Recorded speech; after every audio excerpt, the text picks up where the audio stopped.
welcome everybody to JCTV. I'm Josh Copperl, and I am joined in the booth by Chad Irving and Chris Graham. How you guys doing tonight?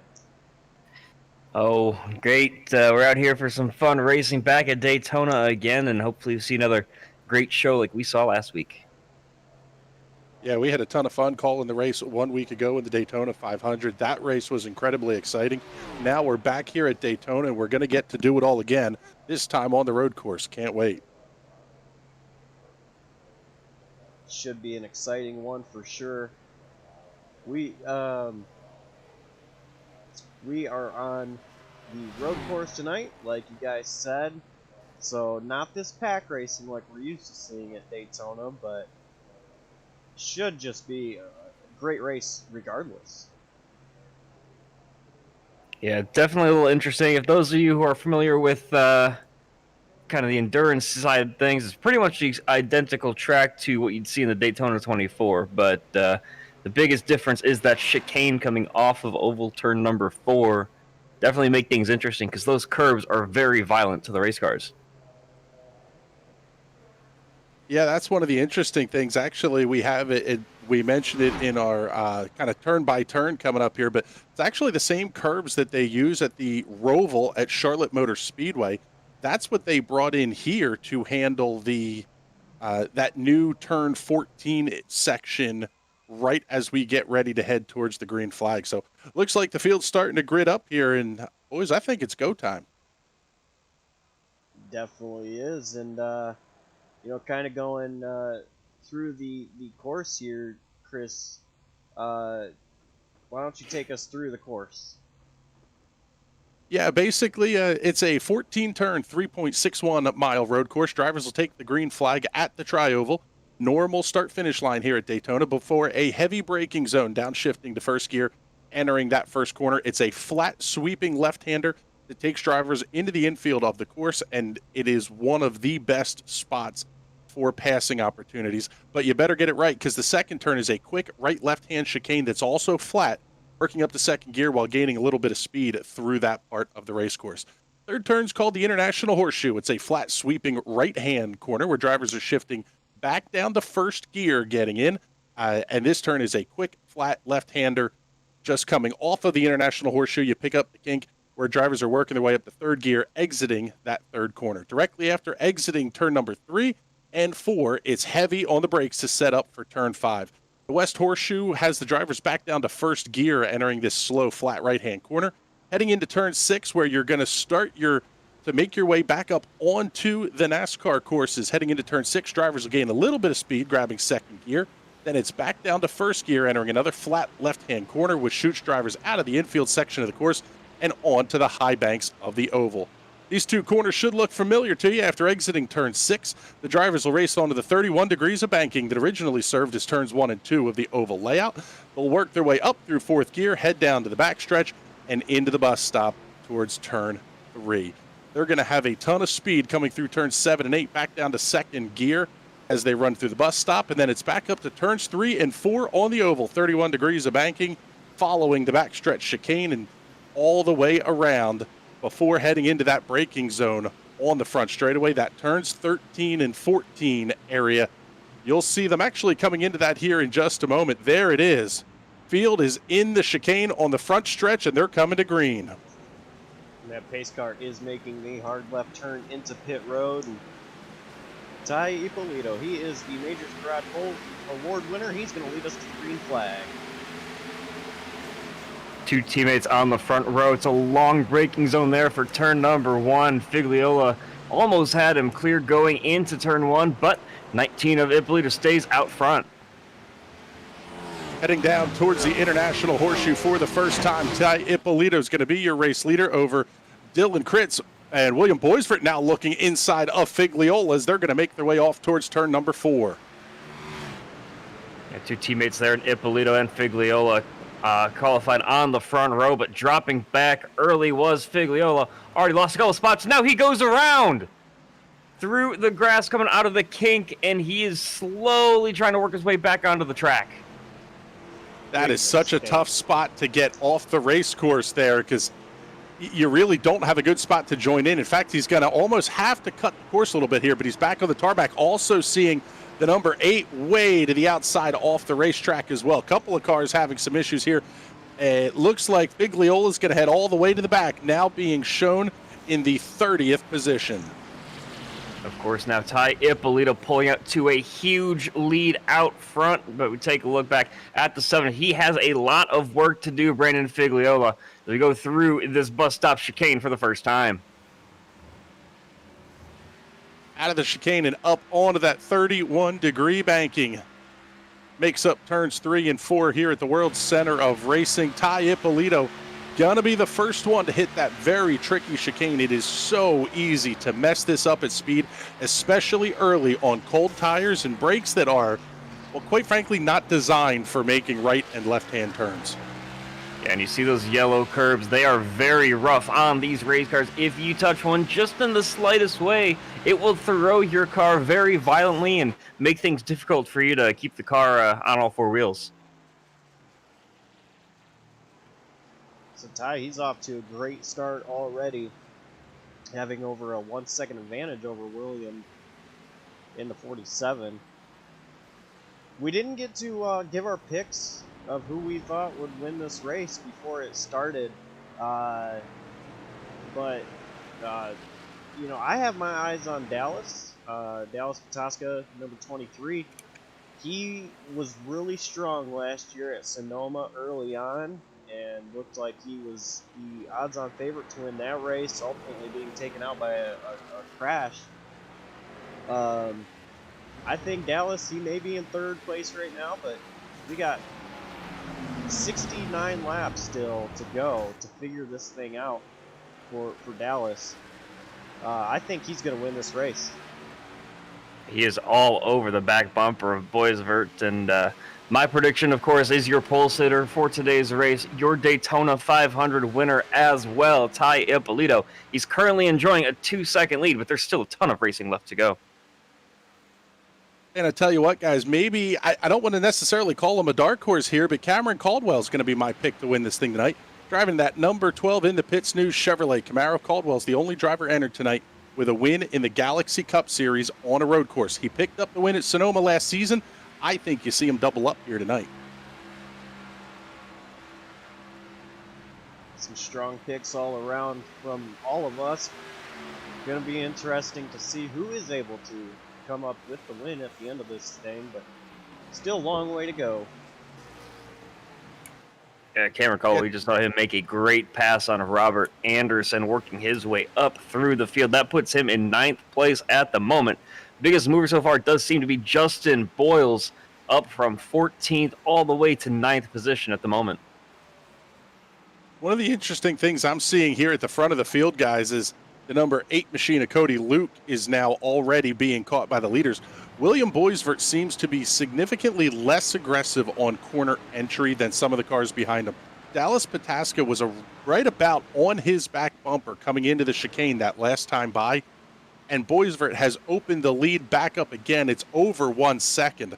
So kind of an interesting thing here where setups may come into play. Who's going to be fast on the quick sections of the course versus who's set up to run the infield quick. And that's one thing that I was able to talk to Nolan Hodgson about before the race. We had a conversation last night. He talks about how difficult this track is because you need low downforce to go fast, but you really want the downforce to help you rotate the car in some of those more sweeping corners. He says it's very easy to lose grip and spin the car. You have to be focused the entire time and make sure to spin the car out, but he's going to go out there and just try to run consistent and, most importantly, clean laps. So definitely going to be interesting to see how cars handle this race. There you see the piston broke Steelers machine. Yeah, that's one of the things that how you're able to make everything work for you individually. It's not like the pack racing that we saw here where you were so dependent on the help of other people. This is truly individualized setups and completely different styles of car control for these drivers.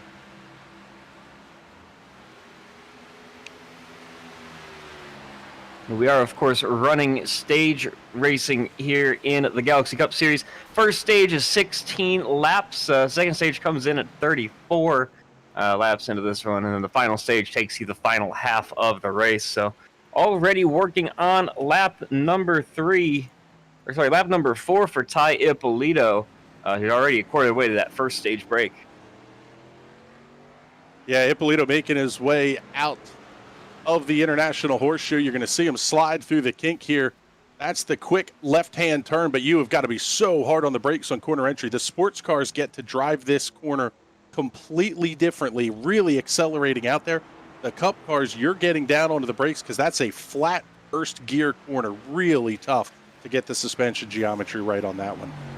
If you pick up the throttle just wrong, it's going to spit the back end of that car out. And you really, with not much runoff there, maybe one of the worst parts of the track in terms of runoff car.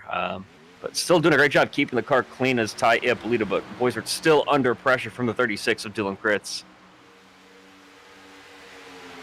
They're making their way off of NASCAR Turn 2 and down the back straightaway. This is going to be a battle into the bus stop. Kritz deciding discretion the better part of valor. He's not going to make the attempt on corner entry. Now it's just a matter of staying tucked up and having a shot to go after Boysford into the chicane.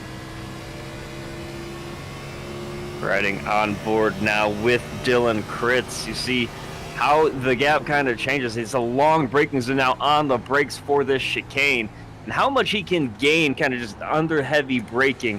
It definitely seems he's more comfortable in those slower corners than Boysford, especially that final couple of corners that we just went through.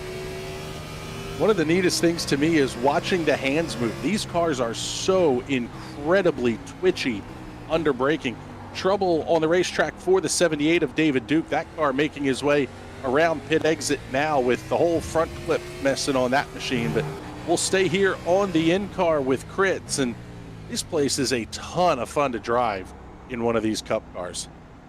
Yeah, that damage for Duke not going to help things out for him, but let's just take a second here riding on board. Okay, we're actually going to switch back to taking a look at that 78. The back end of the car looks fine. He must have just gone straight nose first into one of the barriers here because I mean, you can see it there. There's no front bumper. There's no hood. The front quarter panel's bent in just a little bit. I don't know you can really call that a complete race car anymore. Yeah, David Duke currently leading the NASCAR Wheel and Modified Tour class here in the Galaxy Cup race this evening as he makes his way out up onto NASCAR Turn 1. That's a really tricky part of the racetrack as well because the cars don't adjust well to the transition in the banking. They want to step out as you get on the throttle, and then you clip the transition from the apron to the banking, and that car can be a handful trying not to keep it from going around. Yeah, if you hit that transition just wrong, I mean, not only can you spin the car out, but you could also just damage it from the impact itself, because it's not the most smooth transition from the flat apron to the banked part of the course. Yeah, and talking about that, getting the transitions right and everything else, inside the top 10, 3 drivers already have a 1X for being off course. Oh, Kritz has to get inside of the chicane. That may be something that iRacing will give him a slowdown for, and it looks like that might be what's happening here because now it's going to be Kritz, Pataska, Hickson, and Boysford all going to battle here for the second position entering Turn 1. And what a great group of cars. You see all of them right there together. Some of these corners don't really allow for too wide passing. The best place to do it, I think, in most corners here is going to be under braking, especially for some of the heavier braking zones like Turn 5 and that final chicane as well. Yeah, this is one of those corners, Turn 4, the kink, that leads you into the West Horseshoe. That's not a place that you can run too wide. You're going to end up on the grass. We saw it on lap 1 with the 7 of Figliola, who's gained absolutely nothing back, still running in the 24th position. This track, this infield section is all about precision. And these are not precise instruments that these drivers are working with. It's not the sports cars. It's not a little open wheeler. These are big 3,500-pound stock cars that are a big-time handful. And with as little of headway as Figliola has gained after rejoining the track, I definitely think his race needs to come down to a strategy call at this point. I don't think there's enough pace in that car to get him at least up to the very front to compete for the win. Yeah, I mean, when you're looking at lap times here, Ippolito's kind of in a class by himself. Last lap time at a 155.4, 156.7, so almost a second and a half slower was Kritz in second. You're already, I mean, well, look at Figliola. He's running 158.9. He's losing 3 seconds a lap to the race leader.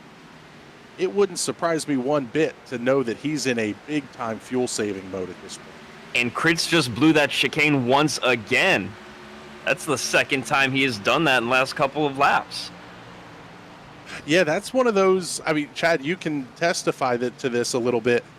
As once you get into a rhythm, the same things start to happen. And if you get into the rhythm where you're going to miss the braking point, it feels like you miss it every single time.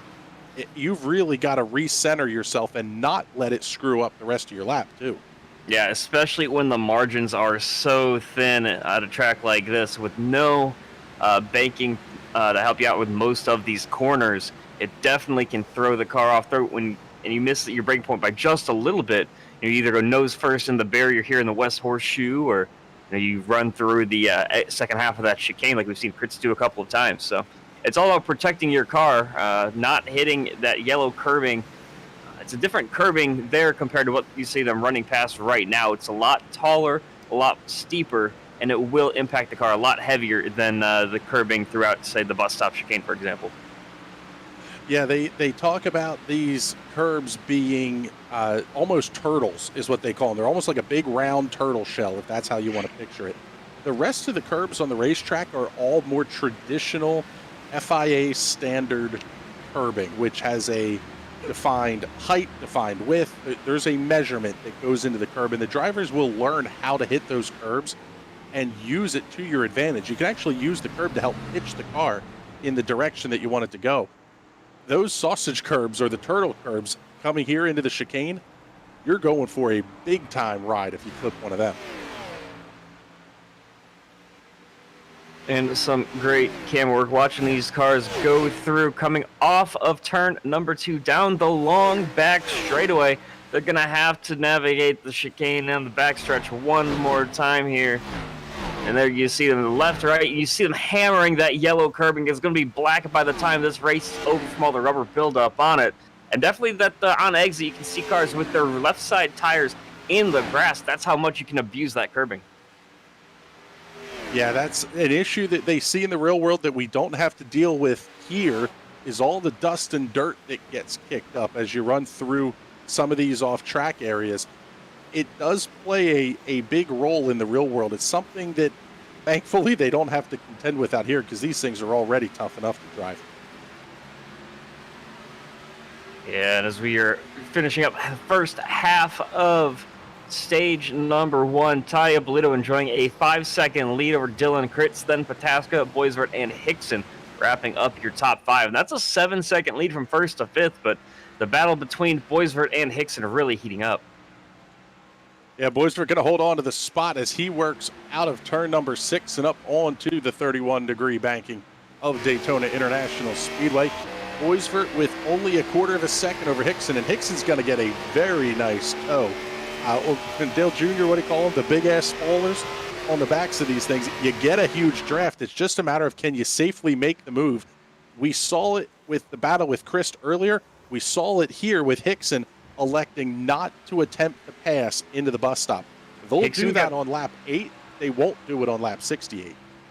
Hickson got a huge run out of the chicane, had to lift out of the throttle, and just that little burp of the throttle was enough to step the back end of his car out, losing a little bit of time to Boysford there, but he's still able to maintain the car pointing the right direction. And every time that they approach a braking zone, Hickson's just all over the back bumper of William Boysford. Yeah, Dylan Kritz able to get through the chicane cleanly that time, and big-time acceleration off of it as Dallas Pataska went from his rear bumper to 0.8 of a second, now 1 second back as they get into turn 1, and Hickson looking outside of Boysford going into 1 as well. Yeah, great move there. Sticking his nose in, kind of let him know, hey, I am here. So I just want to be aware of me because I know that I can and I will get by you at some point on speed alone. Yeah, this is where I think you're going to start to see the tire fall off really come into play. I did not get a chance to talk with the drivers yet about what we're looking at in terms of fuel runs, but my gut tells me this is going to be way more about tire wear and managing your Goodyear Racing Eagles than it is about getting the 2 cans of Sunoco fuel. And once again, we're getting right on the bumper of Boysford was Hickson, picking up the throttle a little too much through the Western Horseshoe, and that back end stepping out once again. This could be the opportunity that Hickson was looking for, trying to get the run. And he's going to peek his nose inside. Can he get there? No, this door is slammed by William Boysford. Now going to the outside is going to be Jake Hickson. Coming off of turn number 6. Down to the outside, it's going to be Hickson looking outside of Boysford. If he can get alongside on corner entry, he'll have the preferred line in the middle of the chicane. But Hickson backs out of it, allows Boysford to keep the position as they exit and now head into 3 and 4. That's the second time through. Hickson just trying to do too much maybe with his car to get a good run off of that chicane onto the long full throttle section here through turns 3 and 4. And Hickson not really able to do much with it. He loses too much time on exit there of the chicane because he's too quick on the throttle. But he gets all that time right back in the next sector, getting right back to the back bumper of William Boysford. Yeah, take a look at the In the Pits news in-car here. I believe we're on board with Hickson here. Yeah, he's all up on the back bumper of Boysford. They're going to make their way through the S's. They called it a chicane. It's a flat set of S's. It's a ton of fun to drive, but really not a part of the race course you can go too wide in. And just look at how these hands are working for Jake Hickson. I mean, there's never a dull moment in these cars. It's not the easiest thing to keep pointed in the right direction, especially around some of these corners. You just need to slide it through that kink in that little back straightaway there, and almost getting to the bumper. You're gonna probably see him using the bumper later on in the race to get the move done. It is so cool to watch his hands go from turning into the corner to the big counter steer as the back end starts to slide away from him, regain control of the car, get the throttle down. It's more than just the hands working to keep these cars under control. It's a lot of work with the pedals as well. How you modulate your brake and your throttle pedals absolutely determines what your lap speed is going to be. Fastest lap of the race so far has been set by Ippolito to 153.6. He is the only driver there in the 153 bracket. Next fastest lap behind him is going to be, it looks like Jake Hickson himself with a 154.054. So he is right there on the cusp of joining him, but he still has to work traffic as well. Yeah, I mean, Ippolito's, his best lap time is 7/10 up on everybody. Last lap time, Kritz was actually a little bit quicker, about a second quicker, in fact. But everybody's now in the 155, high 155s to low 157s in the top 7. From 8th on back, just about everybody, we're seeing 2+ minute lap times here. You're talking 4 seconds a lap. This could get out of hand in a hurry. That's exactly what Ippolito's hoping to see. Yeah, Ippolito, I think at this point, just praying for the stage break to come. The tires are shot. He's 3 seconds off from his best lap, and he's definitely looking for a fresh set of Goodyears on that race car.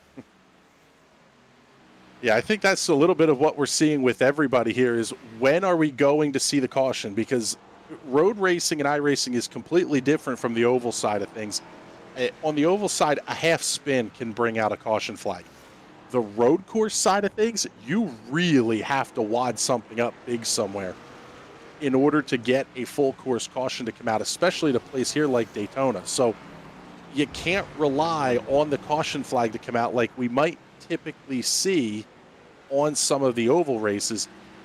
This is an absolute battle of survival. And if you're able to make your tires last like Dylan Kritz seems to have, you could be talking a totally different ball game here. Yeah, currently working lap 11 of 16 here in stage number 1. dealing with more lap traffic is going to be Ty Ippolito. It's going to be the 98 right there in front of him. That's Kevin Fangs losing his first lap, and looks like Cody Luke has already parked it for the day. He's the only driver considered out of this race. Yeah, a little bit of trouble for Jonathan Alardo in the number 20 Clemson University colors on that one. He had an off track in the International Horseshoe, already back on at the West Horseshoe, but he lost a ton of positions in time. Yeah, both ends of the horseshoe are very treacherous with how flat they are in terms of elevation and banking. And what that can do is if you get your braking point just wrong, you get one tire off onto the grass on either side of the track or even just blow through it. There's tires right there for you to run into, and it can be very dangerous if you, like we saw on lap number 1 with a couple of cars, including that 8 machine of Cody Luke that got off and was not able to recover. Yeah, taking a look at the overhead shot here, we have Brandon Figliola, who's inside of Jonathan Medeiros. He's going to get the pass made off of NASCAR turn 4. Big lockup out of the 85. Several cars having trouble. Oh, the 37 goes around. Figliola's got to cut the chicane. Man, this is where things really start to get intense when you're catching up on slower cars and you got to get down to that one lane to get through the chicane. And that's the unfortunate part with how iRacing kind of does its stewarding, because Figliola did get a slowdown penalty for having cut that chicane. He didn't have much of a choice with 2 cars spinning right in front of him on exit of that kind of temporary chicane. Yeah, that's the difference between true real-world officiating and having computers handle a lot of your corner-by-corner officiating. You cut the chicane, you're going to get a penalty. That's just the way it works. In the real world, avoiding an accident is something that you typically get praised for here. As we look out the back bumper of the 62 of Zach Probst back towards the front bumper of Andrew Jones in the 64. This all the battle for 16th, 17th, and 18th. Yeah, that car third in line of Figliola started second. Unfortunately, made a mistake going through the kink and he's able to recover. It doesn't look like there was much damage done to that car, but he is still a minute 4 seconds behind trying to work his way up through the field. Made up about 10 or 15 positions that he lost. Figliola getting by into 17th. Now he's got 16th in his sights. Yeah, still on board here with Zach Probst, and now we'll head to the overhead shot as they get ready to run through the bus stop. It looks so wide and inviting, and it almost like it's this really easy kind of pass-through thing. It is truly a one-lane chicane that you have to really get on the binders for.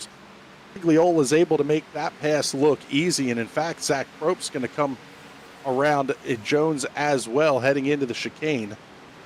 Getting ready to put lap number 13 on the board. Jones, I believe, was handed a slowdown penalty.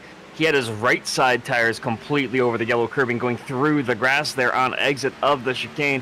That's going to slow him down. That's what cost him the 2 spots between Figliola and Jones, and Probst. Yeah, it is such a tough spot. I mean, I'm looking at the number of 1Xs that are up on the board here, and some 3, 4, and even 5Xs on the board. Just that little bit of dirt kicked up is enough to get you a 1X around this place. It's a big slide to the inside. That's the 3 going around of Mabry. He's going to pick up here now. Where does he choose to rejoin here? Takes out the cone, and he's going to come back through the International Horseshoe. That's really what you have to do to avoid the slowdown penalty, even though you've already slowed down a ton. It's based on where you rejoin the racetrack. So tough break there for Brian Mabry in the 3. He's going to fall back to the 25th position. And hitting a cone like that is just such a disgusting act, very disrespectful. I can't believe he would have hurt that orange cone. That did nothing wrong. It was his mistake that put him there. Yeah, that's right. A little bit of cone aside heading into the International Horseshoe there. And we haven't talked about them much at all here, but how about we give a little shout out to race leader Ty Ippolito in the number 19, making his way through the kink right now, just coming off the International Horseshoe. Ippolito has done everything right to this point. He's now turning quicker lap times than Dylan Kritz is in second. He's managed this gap absolutely perfectly as we're down to just 2 laps to go here in stage number 1.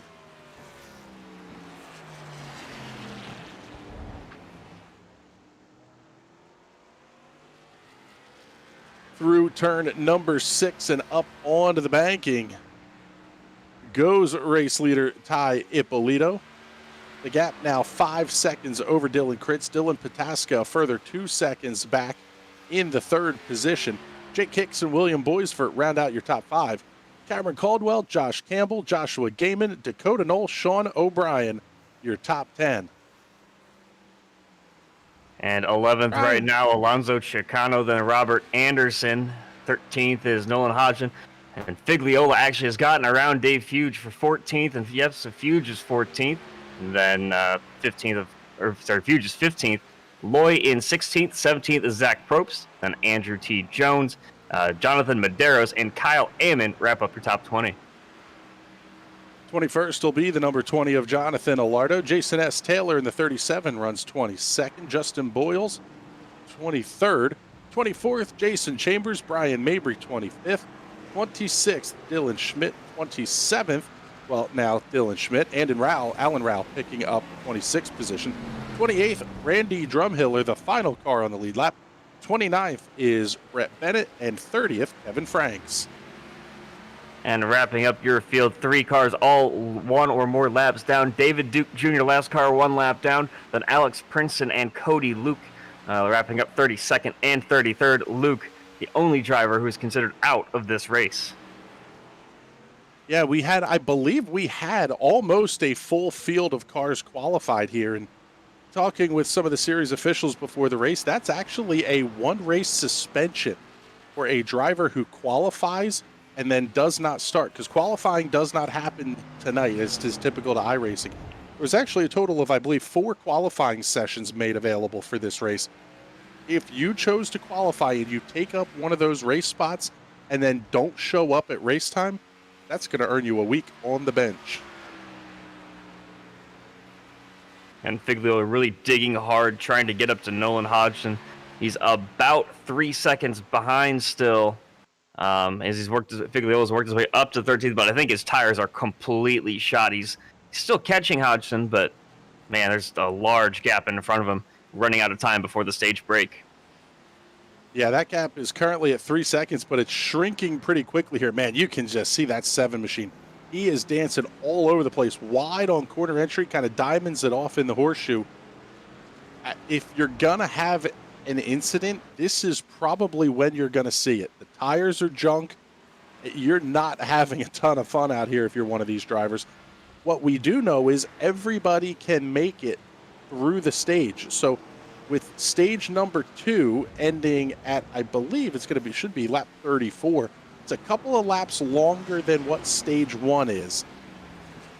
I think you're going to see everybody make it here on 2 stops to the halfway point, which will mean 2 stops to wrap up this race as well. So they have 6 sets of tires available. I don't think they're going to go through more than 4.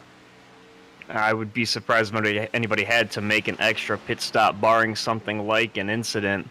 But Figliola just hitting his marks, being very deep on braking and trying really hard to just pick up every spot he can before we come to the first stage break. Making his way out of the West Horseshoe and up on towards the banking is race leader Ty Ippolito. Last lap time of 156.8. He should be able to cruise here to the end of stage number 1. What a dominating performance he's put on so far. 5.5 seconds to the gap as he comes through these final corners for the final time in stage number 1. Dylan Kritz still sitting second, then Pataska. They've kind of thinned things out a bit. There could be a moment here for Ippolito. Completely butchering that chicane is the 96 of Dylan Schmidt. He's going to lose a lap as well, but thankfully able to rejoin safely. And the biggest part of that for Schmidt, yes, he did lose a lap, but he also lost the first car a lap down to Randy Drumhiller. So he's going to probably be the lucky dog, barring any sort of major mistake here for him at the end. Yeah, that's going to be the biggest thing as we watch Figliola here in the number 7. Excuse me, as we watch Ippolito come across the start-finish line. Looks like Dylan Kritz is going to be coming home second here in stage number 1. Dallas Pataska still about 5 seconds away from claiming the third spot here, but Ippolito, Kritz, Pataska, Hickson, and Boysford going to be your top 5 as caution flag number 1 comes for the end of stage 1. I wonder if we can get a look at the back end of the number 44 machine of Randy Drumhiller. That car has a ton of damage. You can see there on the Matco Tools logo as he's coming around the kink right now, but he's definitely made contact somewhere. The worst part about it is his rear spoiler all bent out of shape. So that's going to definitely impact the downforce on that car. He must have been rear-ended by somebody early on in this race. Yeah, the lack of downforce does not help things. They're not very aerodynamically efficient machines to begin with, and when you get them screwed up at the back like that, it can be an absolute mess of handling. I am fairly certain you'll see some pretty heavy repairs there on the 44.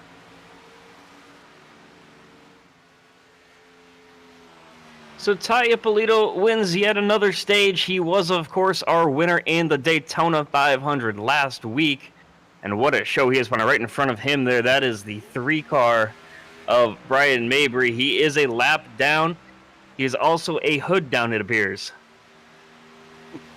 Yeah, the 3 machine had a bit of an off-course excursion there, and looks like he has lost the front accoutrement of that number 3 machine as he works his way through the chicane. And pretty soon we're going to be seeing our first round of pit stops here. Once they get everybody packed up behind the iRacing safety car, that can be one of the toughest things on these road courses is you're going to lose several laps potentially just in getting everybody packed up to open the pits. Yeah, you'll see here the pace car coming out. They do have that long exit, and that's a very dangerous thing. We haven't talked about it yet tonight, but the pit exit here on its own is very treacherous. Yeah, the pit exit is incredibly difficult here at the Daytona International Speedway. You come basically almost back onto the racetrack before you have to grab the brakes hard, and you're not much more than 15 or 20 miles an hour to make the very hard left-hand turn. Where turn 2 is for the actual racetrack, you're basically running head-on into a wall separating the racetrack from the pit exit road. It's very tight. There's sausage curbs on each side of it to prevent you from straightening out the S's. On and off a pit road is really, really tricky here at Daytona. Yeah, we were talking about that 3 of Brian Mabry. He was struggling just to keep it on the track. I think part of that is just lacking that front downforce and the tires not being able to bite without that hood. The second part is, as we talked about, those tires are just shot. He did get waved around the pace car, but it's not looking good for him unless they can try to find a spare hood in the garage somewhere. Yeah, that one's going to be, like we said, a ton of work coming up on that car.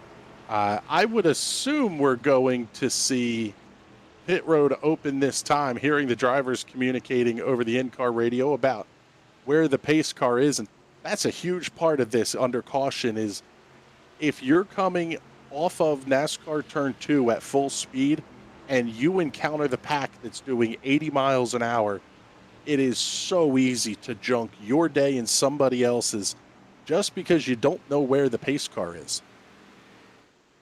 Yeah, kind of taking a look at the track map, the last car in line in terms of that's caught this pack is the 18 of Robert Anderson. Behind him, though, Chicano, Hodgson, Figliola, Fuge.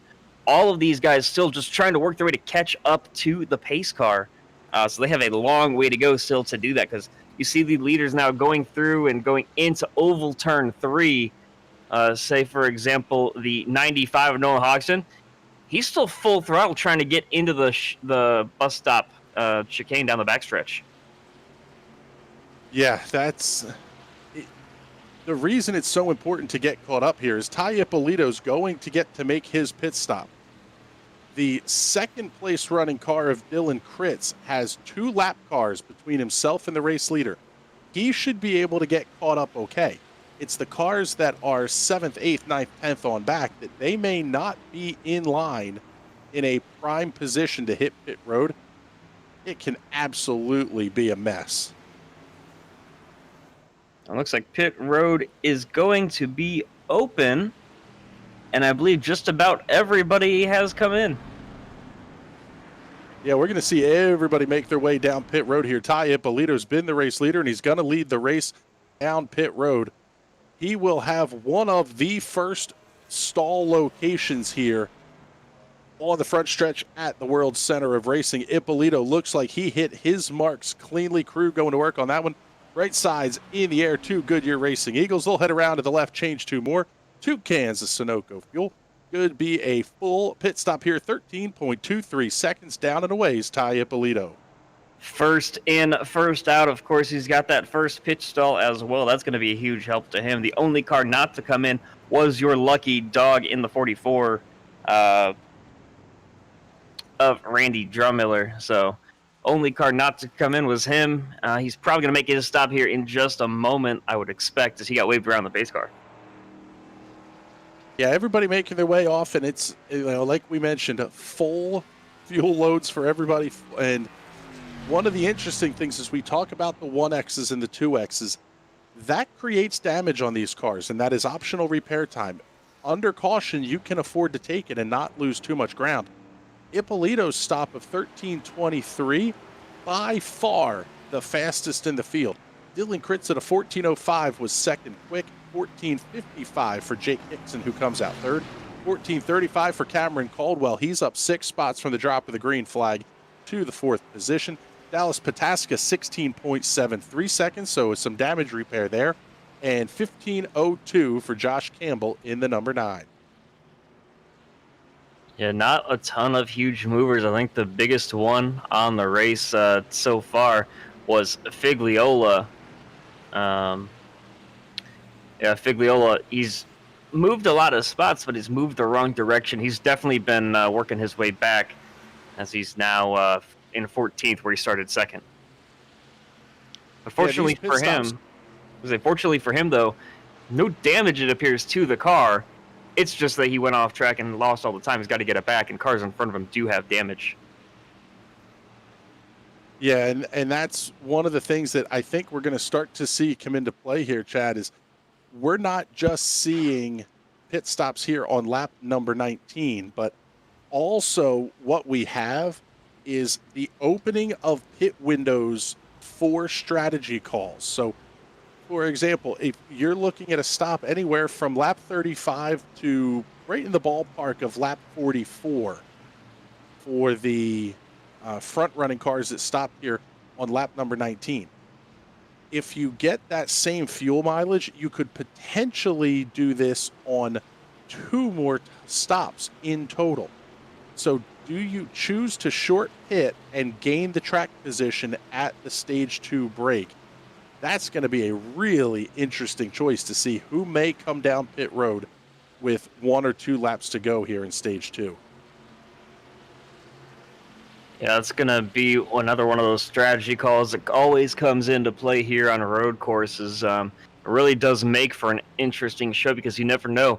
Is someone going to try to stretch out a fuel tank? Are they, losing time on purpose just to save that little bit of fuel? Or are you just kind of out, pushing too hard and making mistakes, and that's what's costing you time? But right now, Ippolito, mistake-free through stage number 1. Yeah, Ty Ippolito's been the star of the show, that's for sure. And like you mentioned, Chad, picking up the win 1 week ago in the Daytona 500, but going to be a lot different of a format this time, because with your making the right-hand turns, the strategy calls are different. Even what teammates you have. I mean, that's a huge difference in how you might try to play this race out. So much that goes into this. Do you try the undercut? Do you try to extend it? Maybe you don't stop through stage 2 at all if you know that you've got the fuel mileage. it is going to be really cool. We have no idea where this race winner is going to come from right now. No, we still have plenty of racing to go. One thing to note, by the way, the 78 of David Duke, last car currently on the lead lap. He is the only car on track that did not pit during that caution cycle. He pitted 7 laps ago while we were still under green. And that's the kind of choice that you could see. It got him back onto the lead lap because he was able to take the wave around. Can he make it to the end of stage 2 without losing a lap, or do you try the short pit? That's another tactic that you could potentially bring into play here. You can go long, you can go short. We did not see a caution flag in stage number 1. A caution in stage 2 throws everything out the window and completely changes the makeup of the race. I would be completely blown away if he was able to do anything other than just salvage points by strategy here. He is one of those cars that we talked about that does not have a front end at all. But these guys just pushing so hard to catch up to the field. Yeah, field making their way off of turn number 2 and, well, NASCAR turn 2 and down the back straightaway. They have to run side by side here through 2 more chicanes before the iRacing Ford Mustang safety car makes the left-hand turn down to pit road. 20 laps are in the books. This is really only going to be a 14-lap run to the end of stage number 2. This is going to absolutely get interesting here, Chad.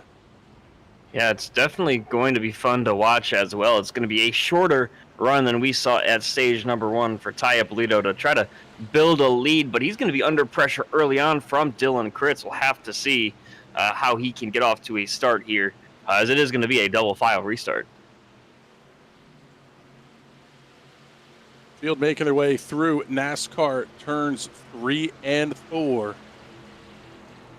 They'll make their way down and come through that turn 13 and 14 turtle curb chicane, which I'll interject some opinion here. Wholly unnecessary. These stock cars can absolutely handle getting into turn 1 just fine, but it does make for another great passing opportunity, and it sets up a wild finish that everybody's looking for. Yeah, that through would that chicane, and Ippolito giving a whole lot of room. Wow, big hop off the 7. That would be a very long braking zone if you were coming into turn 1 without that chicane. We would have to say that we are not the racing experts here, though, and getting a huge jump. Hickson trying to just stay off the back bumper. Oh, my goodness. We'll get all these cars bunching it up 3 wide back behind through turn number 1, but your front 3 are single file. I think it was the 65 of Sean O'Brien who had a massive lockup going into turn number 1. He's up 5 positions from the drop of the green flag, currently running in the 8th position, as your top 3 are still staying within a couple car lengths. By the way, one thing to note, that 32 of Jake Hickson, it has a bunch of damage to the rear end, and that happened under the caution. He was rear-ended actually by Boysford when they were going into their pit stalls. Man, that's a tough break. You hate to see damage come that way as the field makes their way out onto NASCAR turns 1 and 2. That's some pretty heavy damage on the back of Hickson, actually. And heck of a run for Caldwell here, up 6 positions to 4th. We'll see if he can get those last 3 spots made up and overtake the lead here, but Ippolito starting to check out on Dylan Kritz. It's going to be Ippolito, Kritz, and Hickson, your top 3. And, I mean, while Ippolito's pulled out to a decent chunk of a gap over Kritz, but Hickson trying to hang right there with him, even with that damage. And there's your front 3, by the way, further back. Oh, completely blowing the chicane is the 36 of Kritz. He's done that multiple times today. Yeah, that's the 3rd or 4th time we've seen him do that, and that's going to let Jake Hickson get around and claim the 2nd position. Now, is Hickson going to have anything at all for Ty Ippolito? Now it's a couple of team cars that are at the front of the field here at Daytona. And Caldwell able to get around Kritz as well, so Kritz losing 2 positions there on that one mistake, down to 4th. And now Dallas Pataska right there behind them. Top 5, really doing a great job just kind of keeping things in check with Ippolito. Yeah, Kritz trying to get inside of Cameron Caldwell. He wants to reclaim that 3rd position.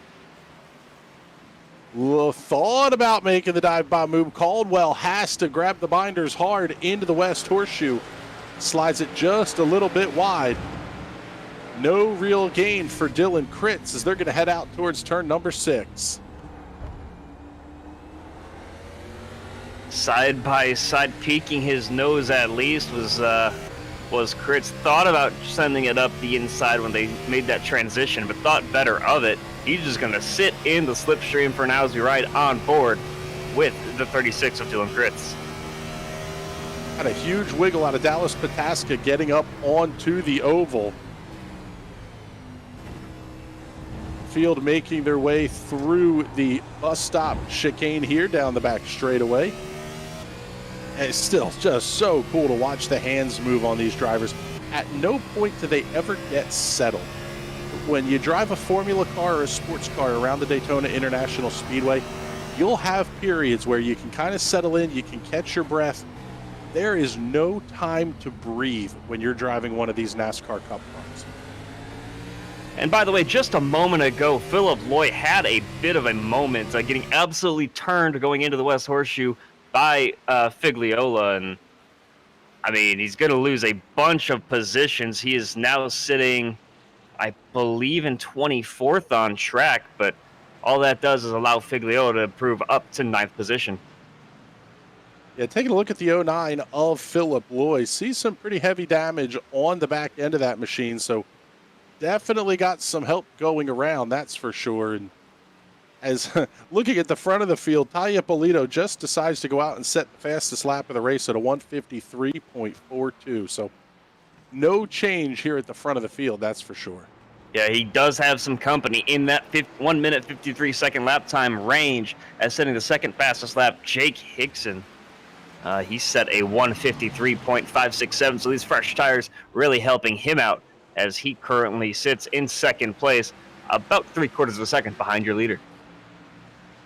Yeah, now the question becomes, can you overcook the tires? I mean, we saw the huge drop-off in lap times, upwards of 2 seconds, as the field was finishing up stage number 1.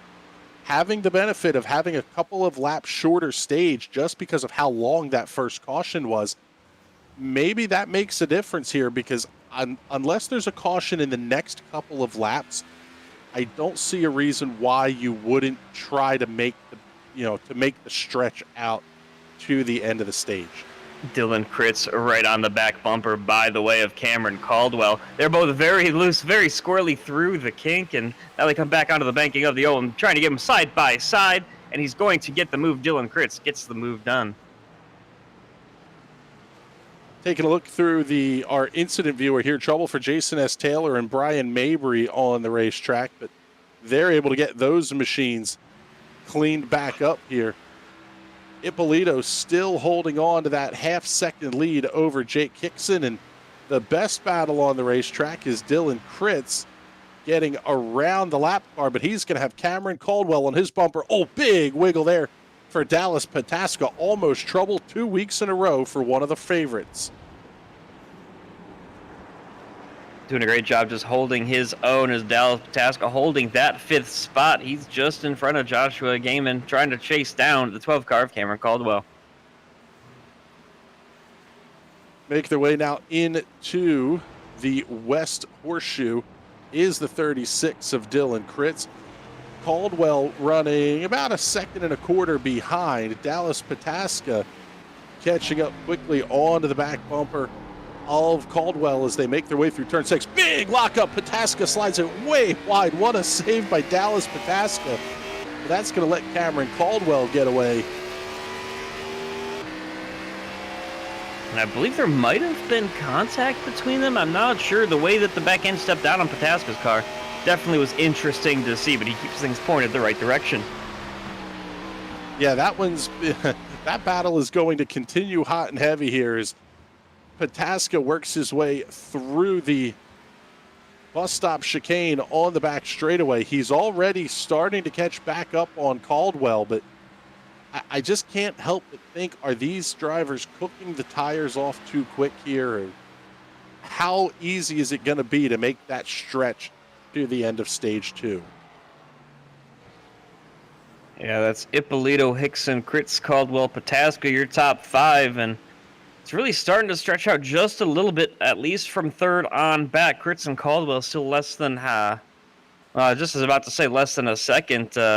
Now the battle's going to be between Hickson and Kritz for second place, because that gap is about 0.3 of a second. Must have had a huge moment recently for Jake Hickson.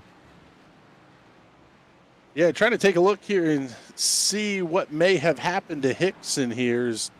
I don't see an off track anywhere for Hickson, so he kept all 4 wheels on the pavement, but the gap definitely now starting to close back here between Hickson and Dylan Kritz. Kritz going to be within a half a second as they make their way into the West Horseshoe. Such a completely different line than what you're used to seeing run here in these cars. It's almost a protectory line that you saw Hickson run there. Get it to the inside. Don't give Kritz a chance to dive bomb you on corner entry. Yeah, and they're getting ready to come up to the car, or the area where Hickson lost all that time on exit of the Horseshoe chicane. He had to slide through on exit and definitely lost all of his momentum. And the issue with that is going to be, once you lose that momentum, it's such a long, full throttle section of the track. If you get that just wrong, you don't get a great exit onto it. You lose too much time, and that's what cost Hickson about 2, maybe just over 2 seconds. You see him sliding the back end there again. I think he's just trying too hard and burning up his tires. Yeah, and one of the interesting things that we're starting to see develop a little bit is Ty Ippolito is not checking out on the field like he was the last time by.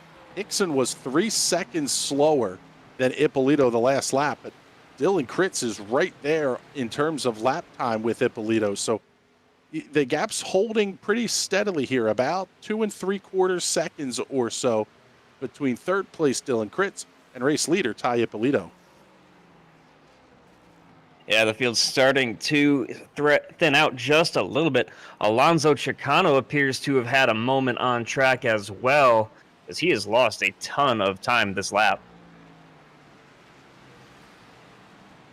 Making their way into the International Horseshoe. That's going to be turn number 3. And Kritz able to hold on to the spot. Hickson now about 10 car lengths back. The best battle might be just a little bit further back between Cameron Caldwell and Dallas Pataska.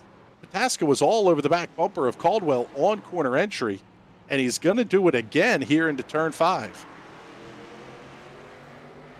And that is the battle for 4th, the battle for 2nd heating up as well between Hickson and Kritz. And, it's about half a second between the two. And actually, Kritz has gotten around Hickson.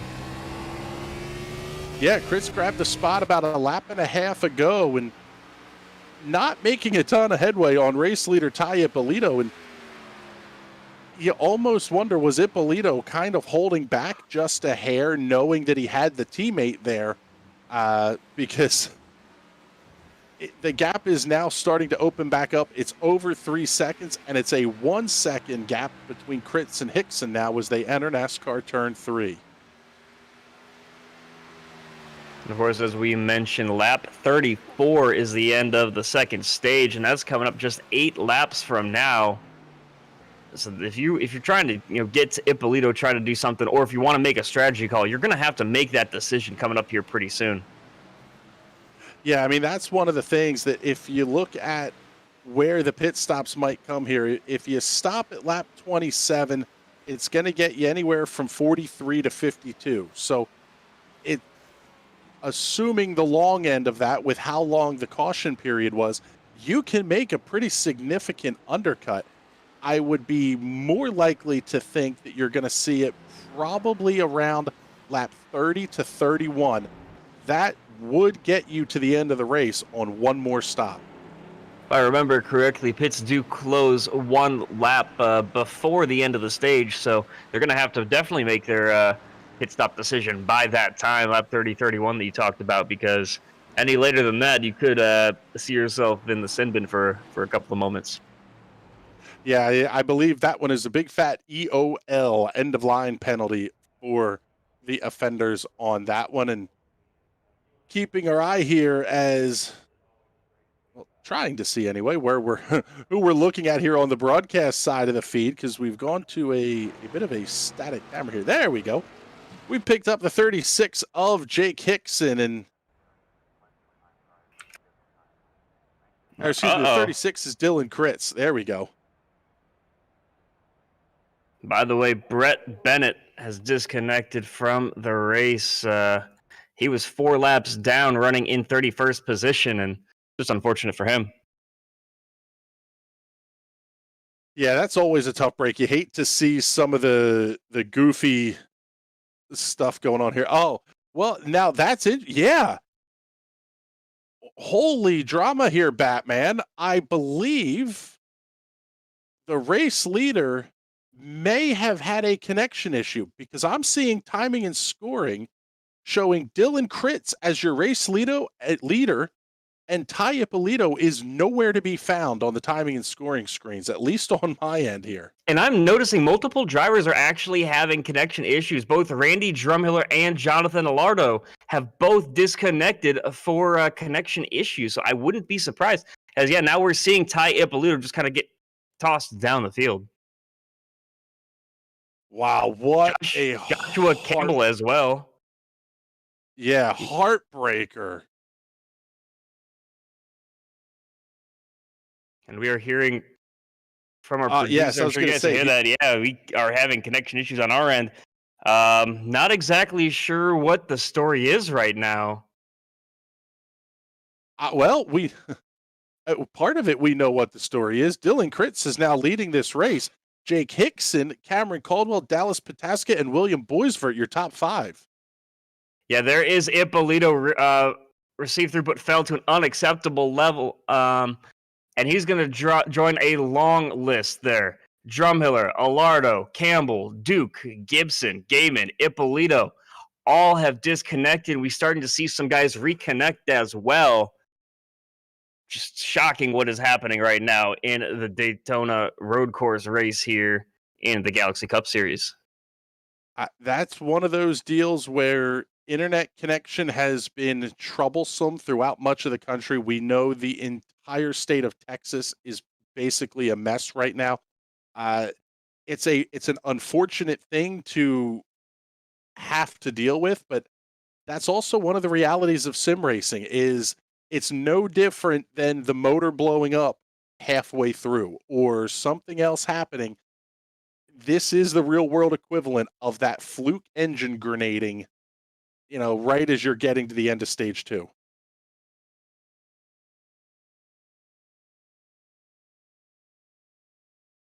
So all that I know right now is that Dylan Kritz has pulled out to a second lead over Jake Hickson, and it's going to be interesting to see what happens here for Ty Ippolito, because he has reconnected, but he's going to have to tow his way back to the pits and kind of get back in his car, get everything situated once again. Yeah, Ty Ippolito's in a world of hurt for this one. This is now as much about kind of saving where you are and seeing what's going on here. Is we're seeing the session starting to load back up here on the production side of things. So, Josh, if you want us to bail out on commentary here or anything, let us know. But this race between Kritz and Hickson's a ton of fun to watch here at the front.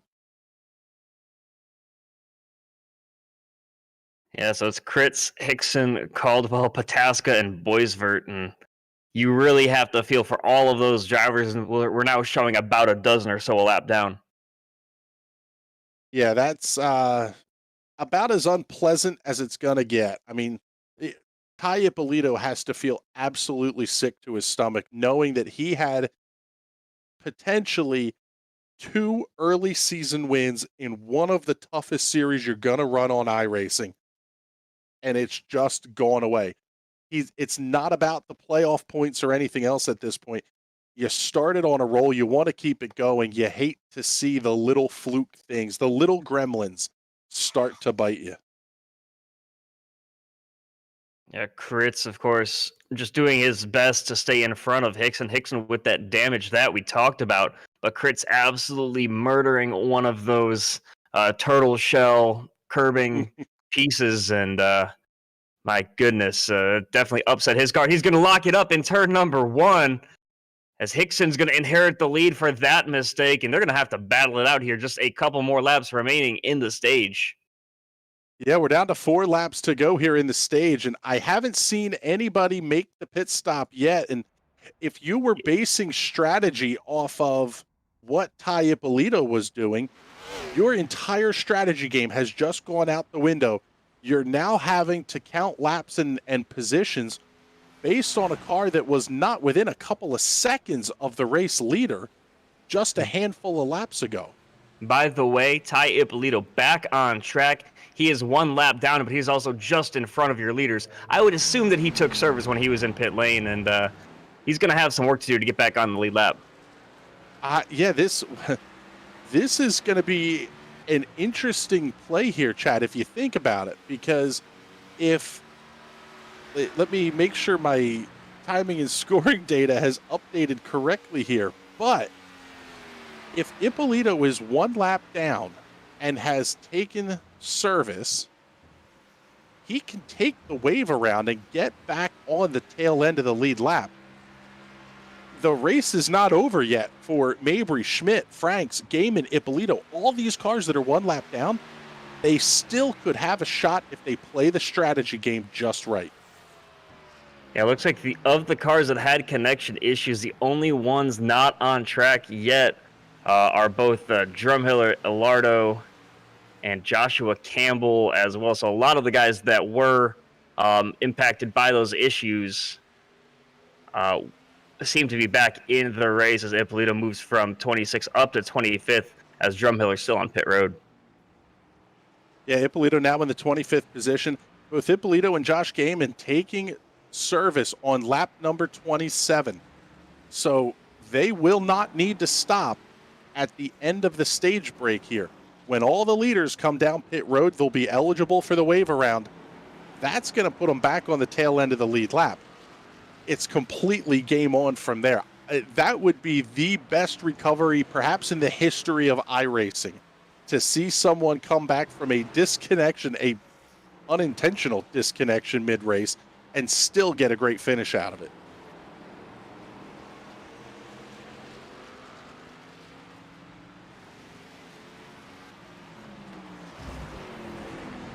And it looks actually like when Ty Ippolito reconnected, he did not take service. So I would have to expect him to do so. He's going to have to get creative and somehow find a way to get his lap back. Yeah, I'm seeing 3.8 seconds on pit lane. So maybe not. Man, this is going to be just incredibly interesting to see how this plays out. Is that long caution flag at the end of stage 1 going to have a bigger effect than we thought? Because if you're Ty Ippolito, do you take the wave around and try to make it on one more stop anyway? I think you're going to have to. I don't know of any other way, as we see a car just in front of Ippolito. That's Gaiman, I believe. No, that's the 78 of Duke that was right in front of him that absolutely demolished those curbs. But there's a look through the field, and just, I mean, what developments we have seen here. Just, I don't even know what to say at this point. I am blown away by how this race has developed. Yeah, let's do this. Let's get everybody the full field rundown here as we get towards the end of stage number 2. Give you an idea of where everything stands right now. Then we'll let the stage break sort of shake itself out. At the front of the field is Jake Hickson in the number 32 Ford Mustang. Running second, the Chevrolet Camaro of Dylan Fritz. Cameron Caldwell, William Boysford, and Dallas Pataska round out the top 5s, all members of the Bro Tie Brigade. The Ford of Brandon Figliola runs 6th.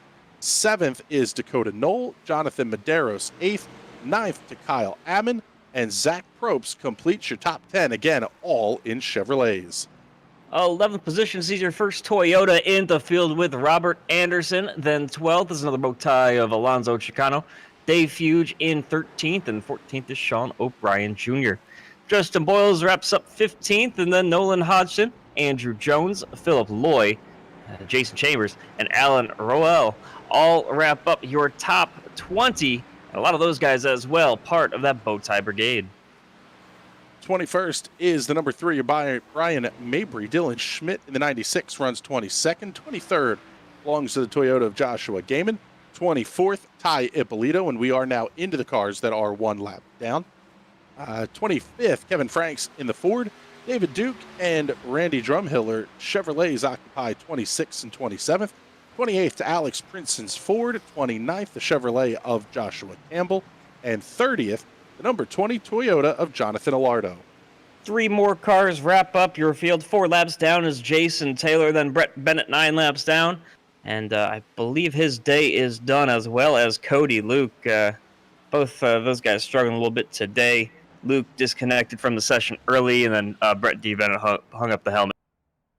Yeah, it looks like Taylor, Bennett, and Luke are all not currently on the speedway at this point, but picking up your race leader, Jake Hickson here. He's got Dylan Kritz all over his back bumper. 1 car is around in the International Horseshoe right ahead of him. That's David Duke. Yeah, the lap number 33 on the scoreboard. They're going to come down to 1 to go in stage 2 here this next time by. And a note is Ippolito just working his way up through the field. He is picked up at least a position from Kevin Franks under green after he's come back out. He's got to work a bit to get to Joshua Gaiman, because he is, I would probably say about 50 or so car lengths ahead. But with as fast as Ippolito's been driving, I wouldn't be surprised if he were to pull off a miracle. Yeah, it's one of those, he's got at least 2 more spots to get up ahead of Gaiman as well to be the lucky dog. So looks like right now that's going to belong to the number 21 of, Brian Mabry in the 21st position. Looks like he's going to be the lucky dog here. So coming around through NASCAR turns 3 and 4, Jake Hickson, your race leader, and the gap now up to 3/4 of a second over Dylan Kritz, and it's 8 more seconds back to 3rd place running Cameron Caldwell. And by the way, Ty Ippolito last lap running 155.6. A car in front of him, Dylan Schmidt, 204.5. So we definitely could, as Ippolito right on the back bumper of Dylan Schmidt. Race leaders making their way in through turn 1 and 2 here at the Daytona International Speedway. Going to be the last lap of stage number 2. Riding on board with Dylan Kritz. He's giving it big old handfuls of steering wheel, trying to get up on the back bumper. He wants the playoff point. That's the big one here. You need to get that pass made to have the playoff point for the end of the season. Where is Kritz going to attempt the move if he even gets close enough? I would have to think it might be under breaking into one of the 2 final chicanes. There's not too many places left on track for you to get a move done, but you're going to have to just full send it with a great run if you want to even have a shot at getting that top spot. Yeah, Hickson locked him up going into the West Horseshoe. Does it again going into turn number 6. Kritz is getting close, but I don't think he's within range to attempt it into the bus stop. This is going to be about managing the gap and leaving yourself a shot into that turn 13-14 chicane. Oh, and a huge moment for Ippolito, losing it through the bus stop chicane. We'll have to see how many positions he loses, but I think he's just got too aggressive trying to chase down Joshua Gaiman. But he's going to get passed by Dylan Schmidt, give that spot back, and I believe that's going to be the only spot he loses. Kevin Frank still 1 lap behind him. He's going to could be in danger of going 2 laps down here if he's not careful. We've got a battle for the race lead. Big move by Kritz down into the chicane. Throws it in. Locks him up huge. Bounces it off the sausage curbs. Does it again. Pass around the outside. Stage number 2. Going to go to the 32 of Jake Hickson.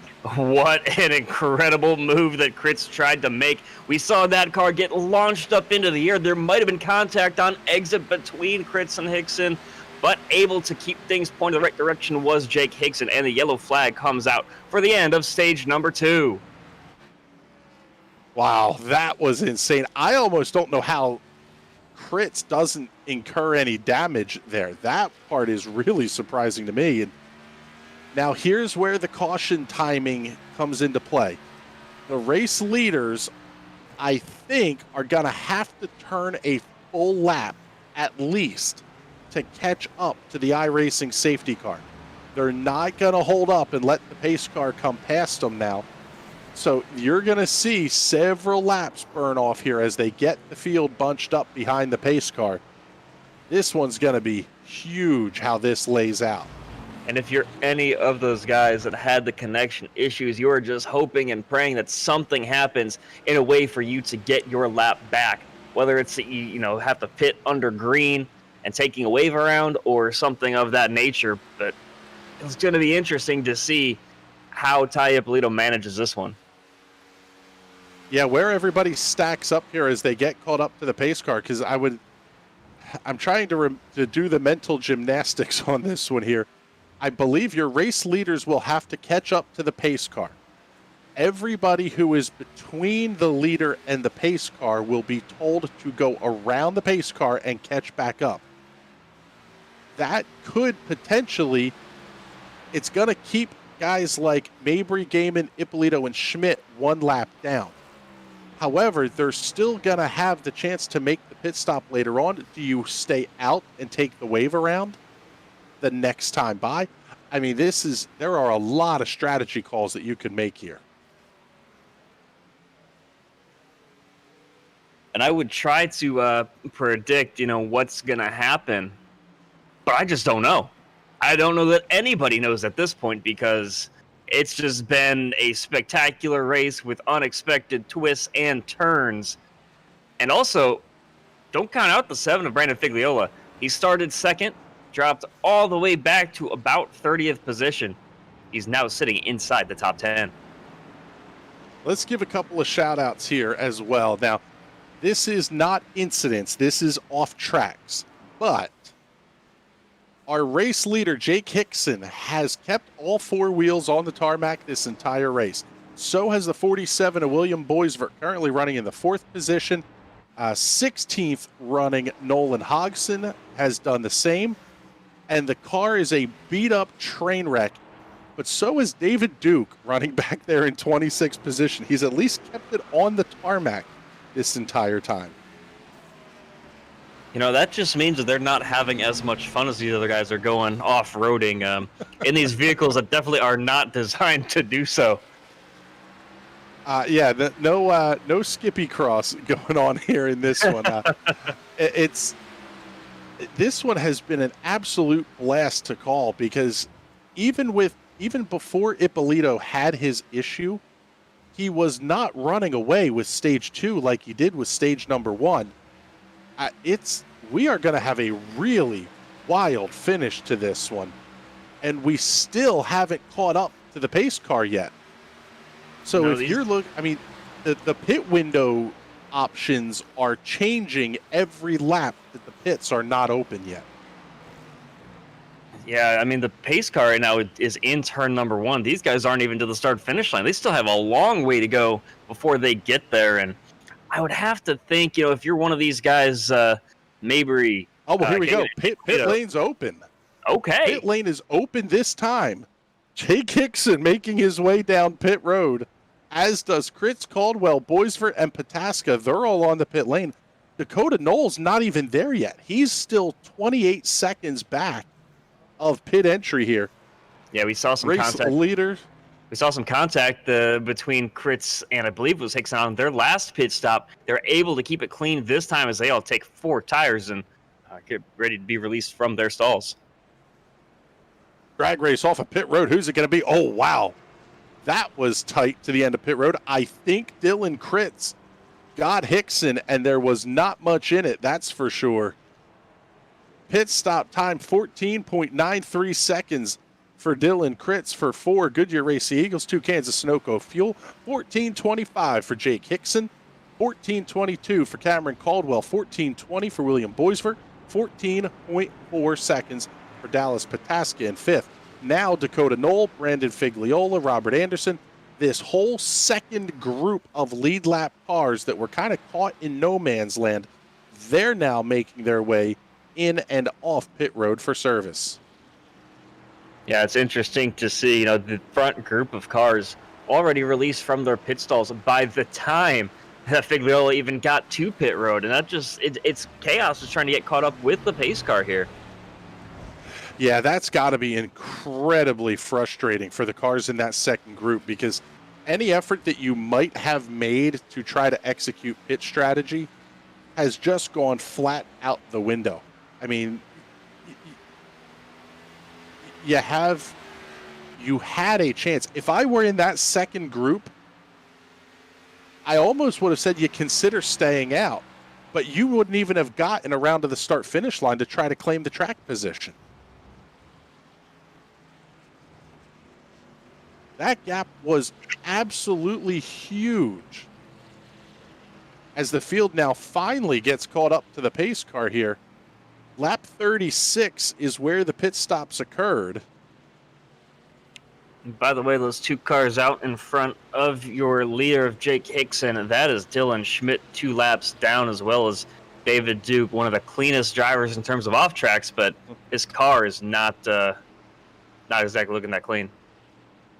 Yeah, they'll get to take the wave around here, so they'll have a full head of steam if they can get caught up to the back of the field.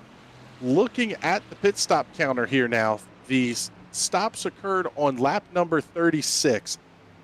That should put the pit window opening at lap 52 and spitballing a close of around lap 61.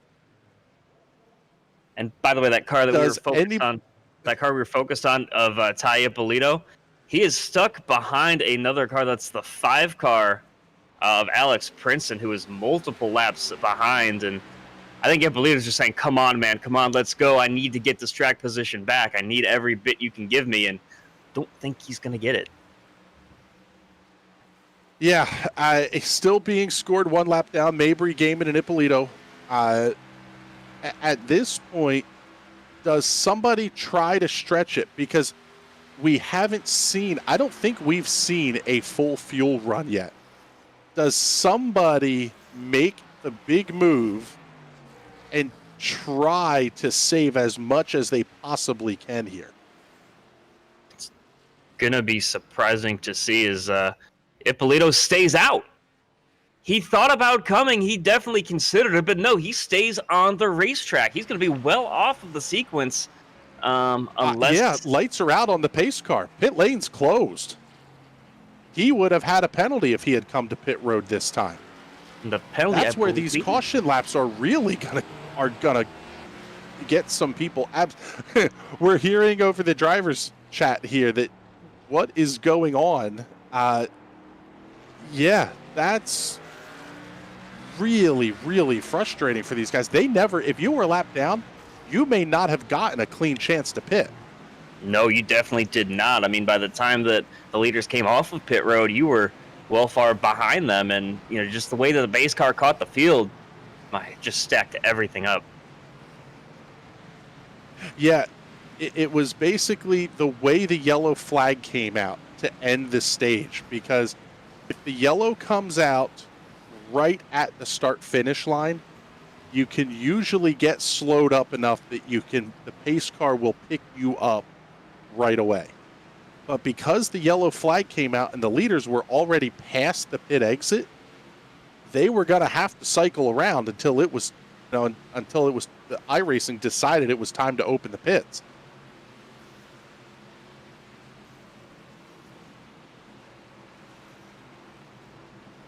Oh, and developing story. Apparently, the lucky dog has not been given the chance to get his lap back.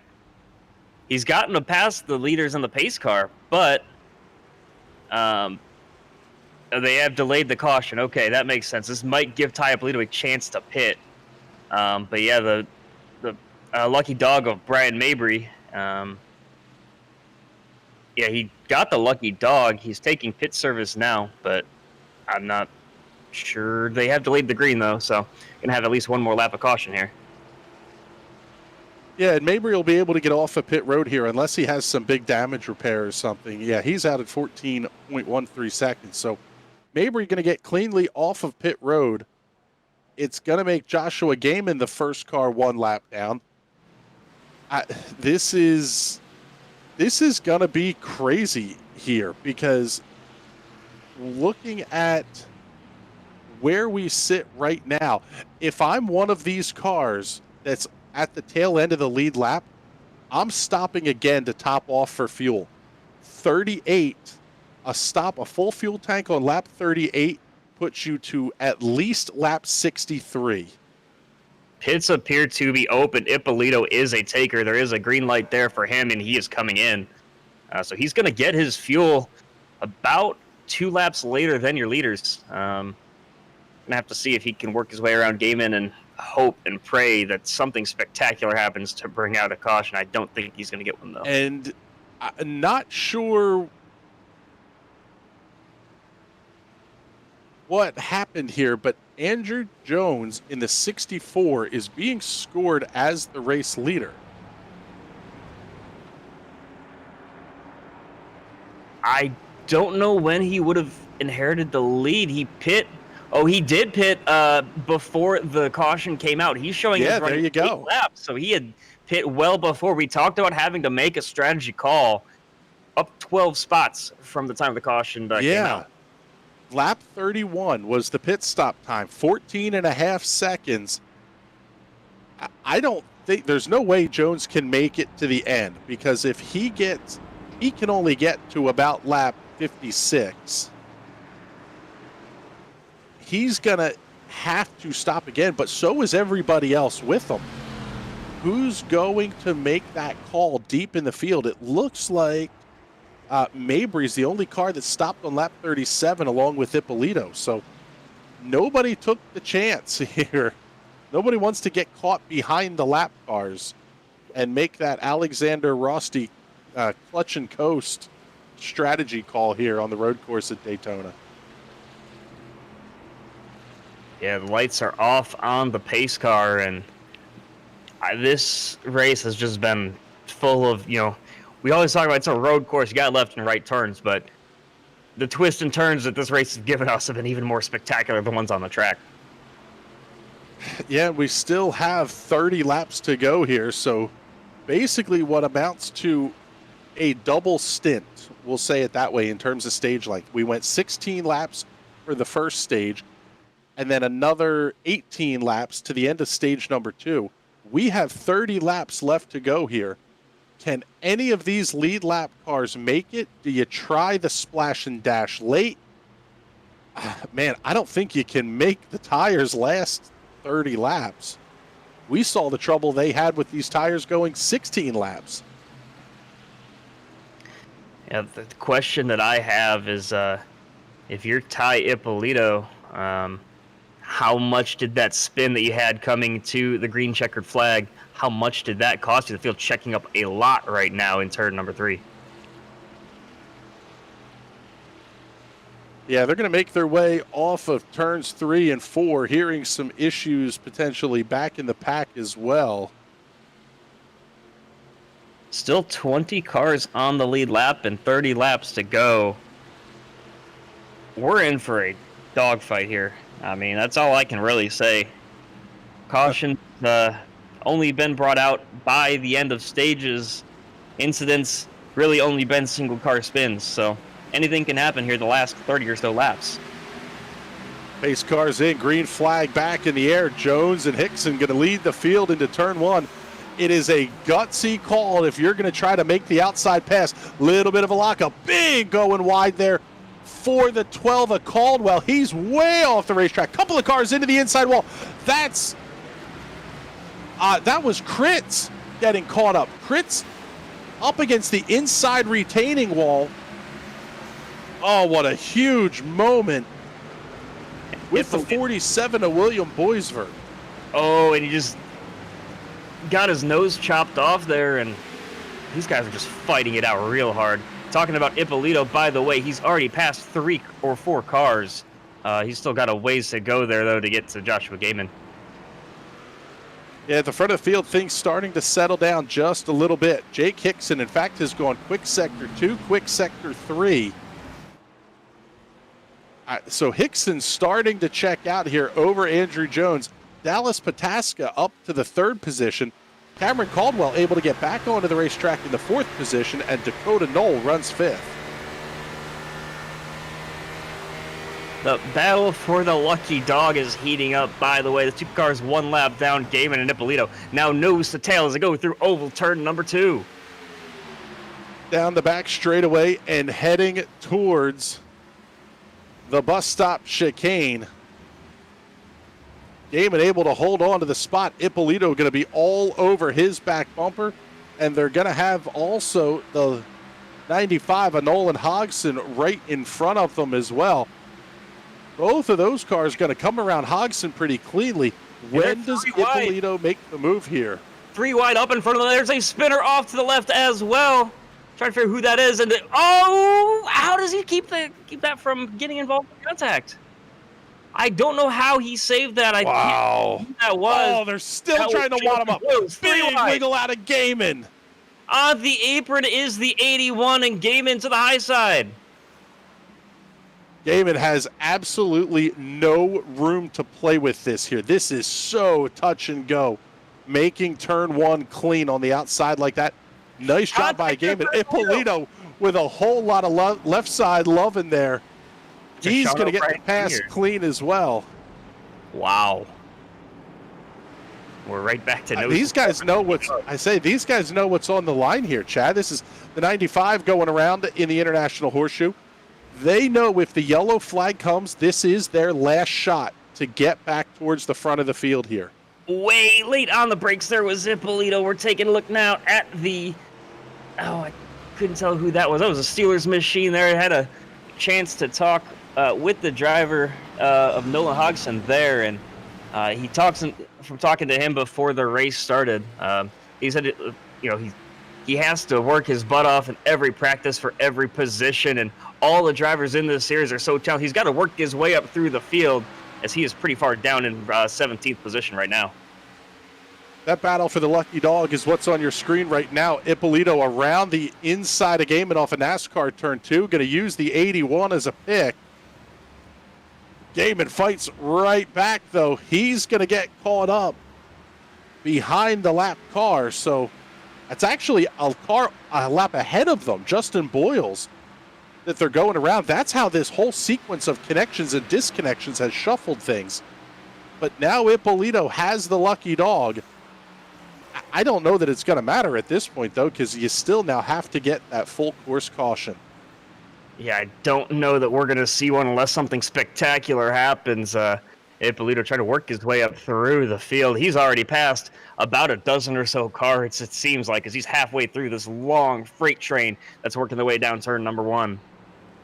I think we may have had trouble. Yeah, Andrew Jones, who restarted as the leader, is now being scored in the 16th position, and he had an off-track incident. So tough break for Andrew Jones, but let's head up towards the front of the field here. Pick up the race leader and sort of reset things as the field now starts to cycle their way through. Jake Hickson is your race leader, holding on to that by 1 2/3 seconds over Dallas Pataska in the 2nd position. Cameron Caldwell runs 3rd, Dakota Knoll 4th, and Brandon Figliola is all the way back up to 5th. How about Jonathan Medeiros in the 85, up 13 spots to 6th? And Medeiros last week in the Daytona 500 finished 15th. Big wiggle for Medeiros. And he had a great race inside. I was just going to say he had a great race here last week on the oval, but now on the road course, seeming to have some struggles later on in the race. Worked his way up to 5th place, but now struggling to get things back rolling. Yeah, that car is not real happy at the moment. Several more cars going past Medeiros here. So tough break for the 85, the curse of the announcer. So let's jinx Kyle Ammon while we're at it here. Up 18 spots. He's your hard charger of the race thus far. currently running in the 7th position. That's a team car to the 12 of Caldwell. And by the way, speaking of drivers that have worked their way up through the field, Brandon Figliola back up to 6th place. He was starting the outside of the front row. Unfortunately, lap 1 spun in the International Horseshoe and just working his way back up through the field.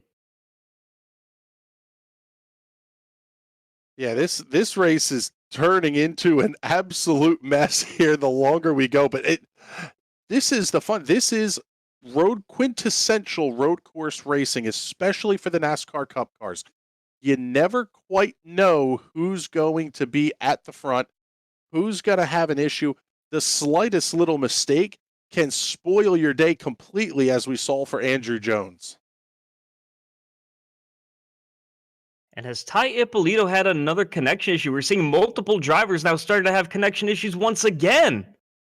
Yep, I'm Ippolito, seeing Joshua Gaiman is Schmidt. off the racetrack. Yep, several drivers having connection issues here. Seeing if anybody is experiencing this. Nobody as much inside the top 15 or so. But I believe that's why they're in the top 15 or so. Yeah, let's take a look here and pick up, let's see, Justin Boyles. Yeah, we've got a couple of cars here that are battling really tight. This is going to be Justin Boyles running in the 12th position. Sean O'Brien, Andrew Jones, Alan Rowell, all right behind him as well. One thing to note inside of your top 10, Zach Probst has gotten around Kyle Ammon for 7th place and just working his way up through the field. Wow, big wiggle there for Probst coming through the bus stop.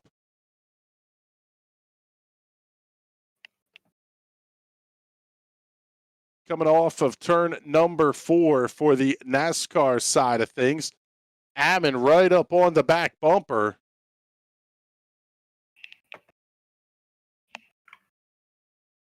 Big shot off the curbs there for Probst. Lap 44 on the scoreboard. Hickson holding on to the race lead, but Dallas Pataska now within a half second of Hickson. Working their way through kink turn number 4, down to the West Horseshoe turn 5.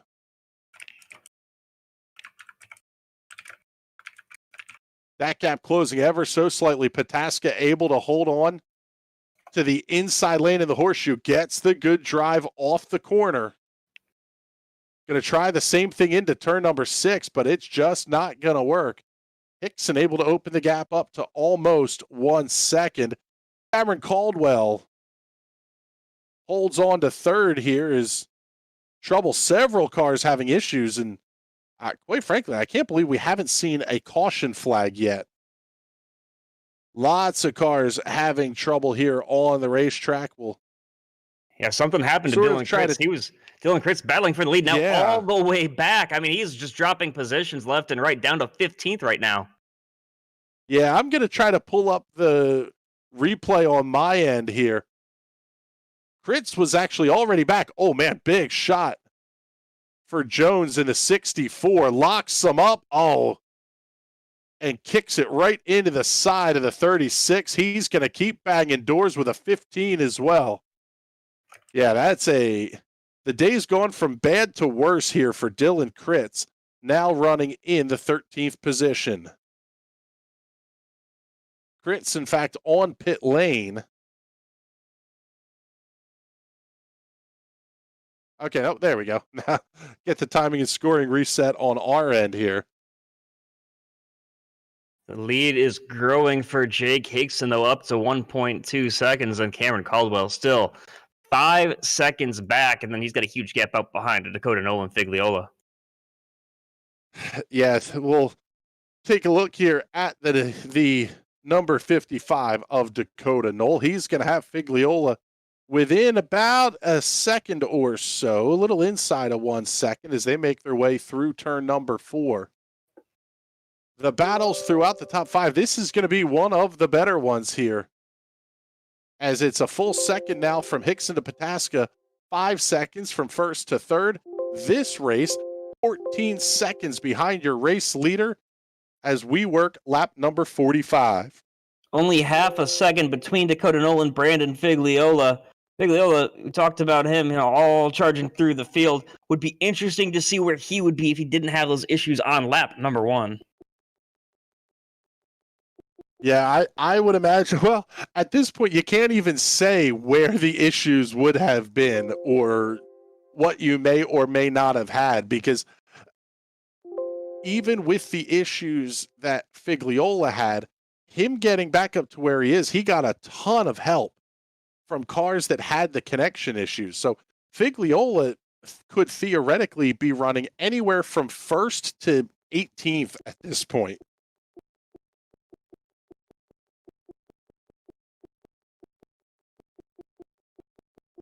There were some issues throughout the field. Gavin rejoining. Yes, does anybody else get kicked again? And of course, he's not the only one. Yeah, that's man, it is. We heard one of the drivers say over the in-car communication system that when it rains, it pours, and that's sort of what it feels like a lot of these drivers are having to deal with. Yeah, that was Kritz that said that a couple of laps ago when he was involved in the incident right on the restart, getting into the inside wall on turn number 1. And then for him, of course, he was in contact once again. And now he's worked his way back from 16th up to 10th. But, he has a long way to go and is running out of time to do it, as there's only about 25 laps to go. Yeah, working lap number 46, and we'll kind of keep an eye on things here in terms of the pit strategy. We know everybody's going to have to make at least one more stop, so it's when do they make it? The stops at lap 36 are going to will mean the window should open anywhere from lap 52 to lap 61. This one's going to be very, very tight. I'll say it that way. Who's going to make the call? I would imagine if we get here to lap 46, the window is open. So you could pit now, and we're seeing some of that here. It's all lap down cars. Alonso Chicano, Dylan Schmidt, and Jason S. Taylor all on pit roads for extended repairs on those cars. But you can now make it to the end from here.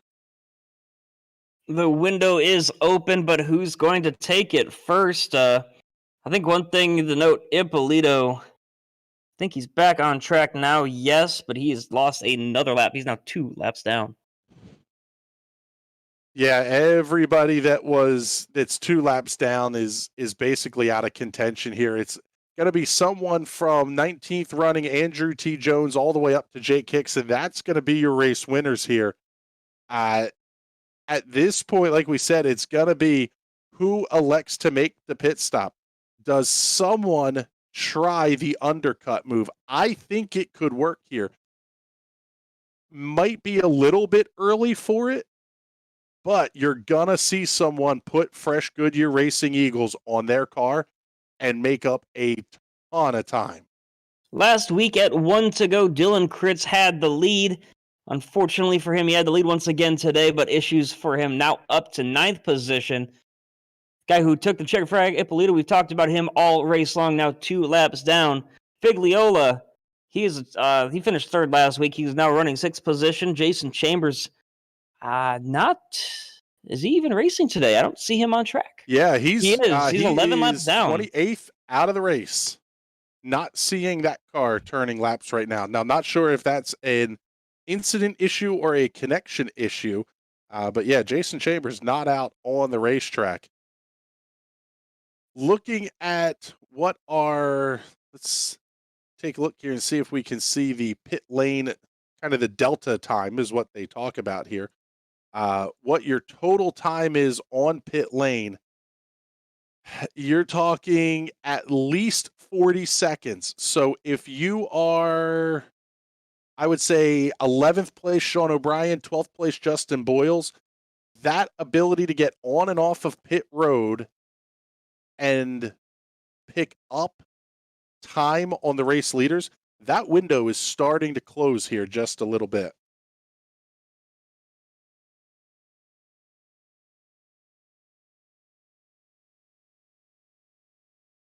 Alonso Chicano, by the way, in the 10 car, does come down pit road, but it looks like he might just be parking it for the day. He's been in pit road for over 2 minutes now in his stall. And he was black flagged earlier by the stewards. So today might be done. He's already being scored 4 laps down. Yeah, that car's been stationary for a long period of time here. Is already working lap 48. We're rapidly closing in on 20 to go. I think this is when you're going to see that pit window start to open back up here, because once you're now in that range of, I know I can make the tires last long enough. I don't know that you want to try going 22, 23, 24 laps when 16 was a punishing stint on this set of tires. So I would say anywhere from, lap 50 to lap 55 is where you might start to see final pit stops.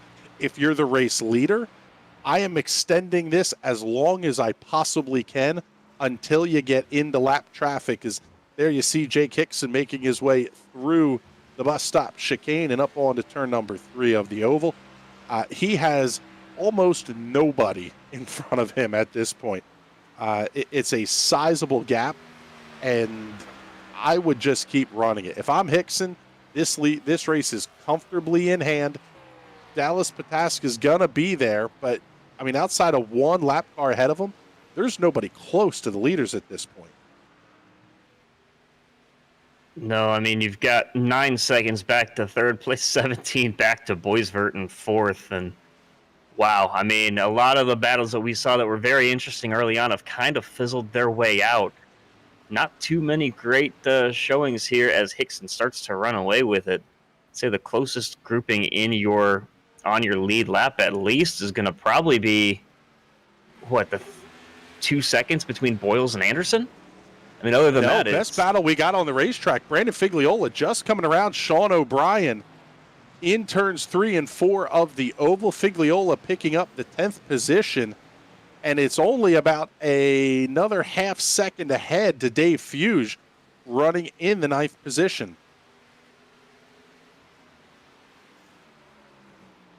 Yeah, and Figliola lost a ton of spots on that lap. I believe he lost at least 4, if not 5. He's now down to 10th position. He was running 6th, I believe, earlier.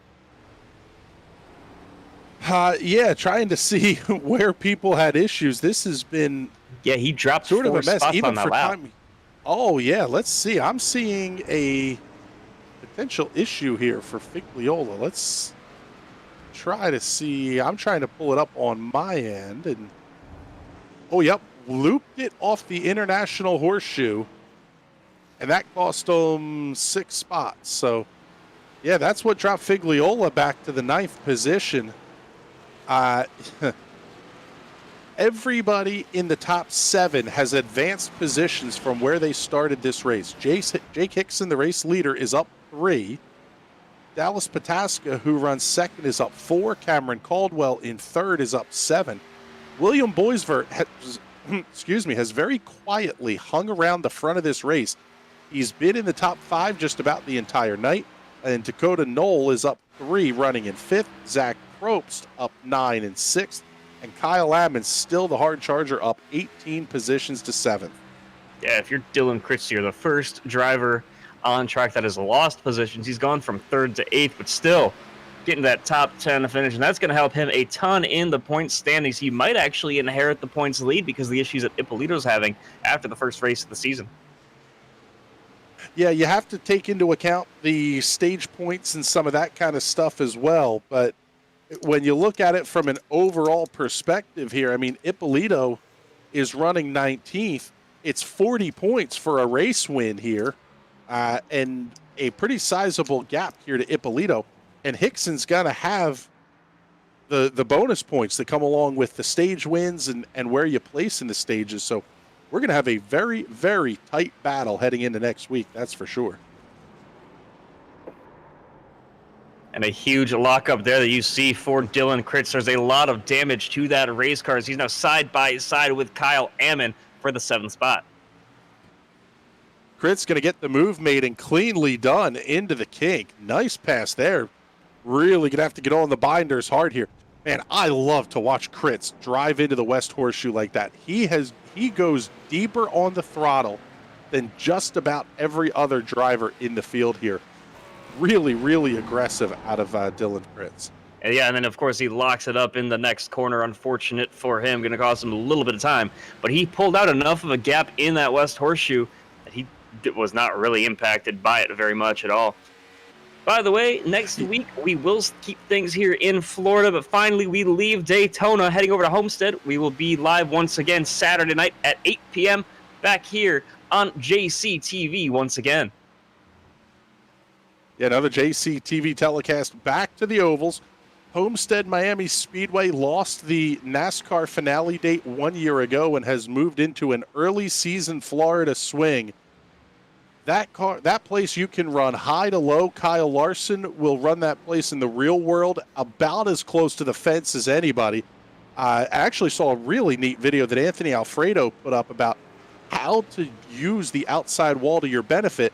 That might be the first racetrack we see that can take advantage of the new aerodynamic modeling that iRacing has put into play, where you can actually catch that little cushion of air that develops between the car and the right side. Between the wall and the right side of the car.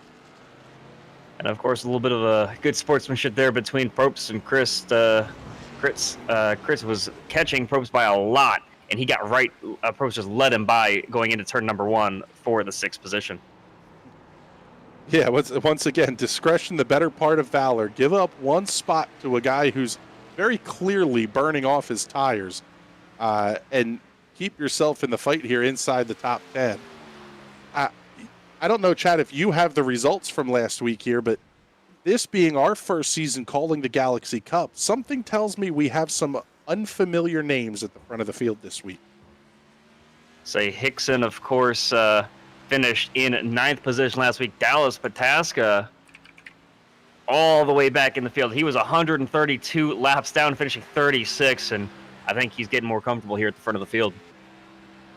Yeah, Pataska was one of the guys when we talked in the preseason that he's the closest thing you can be to a World Cup driver without the license, or the closest thing to a pro without the license. So no real surprise to see Dallas Pataska at the front of the field.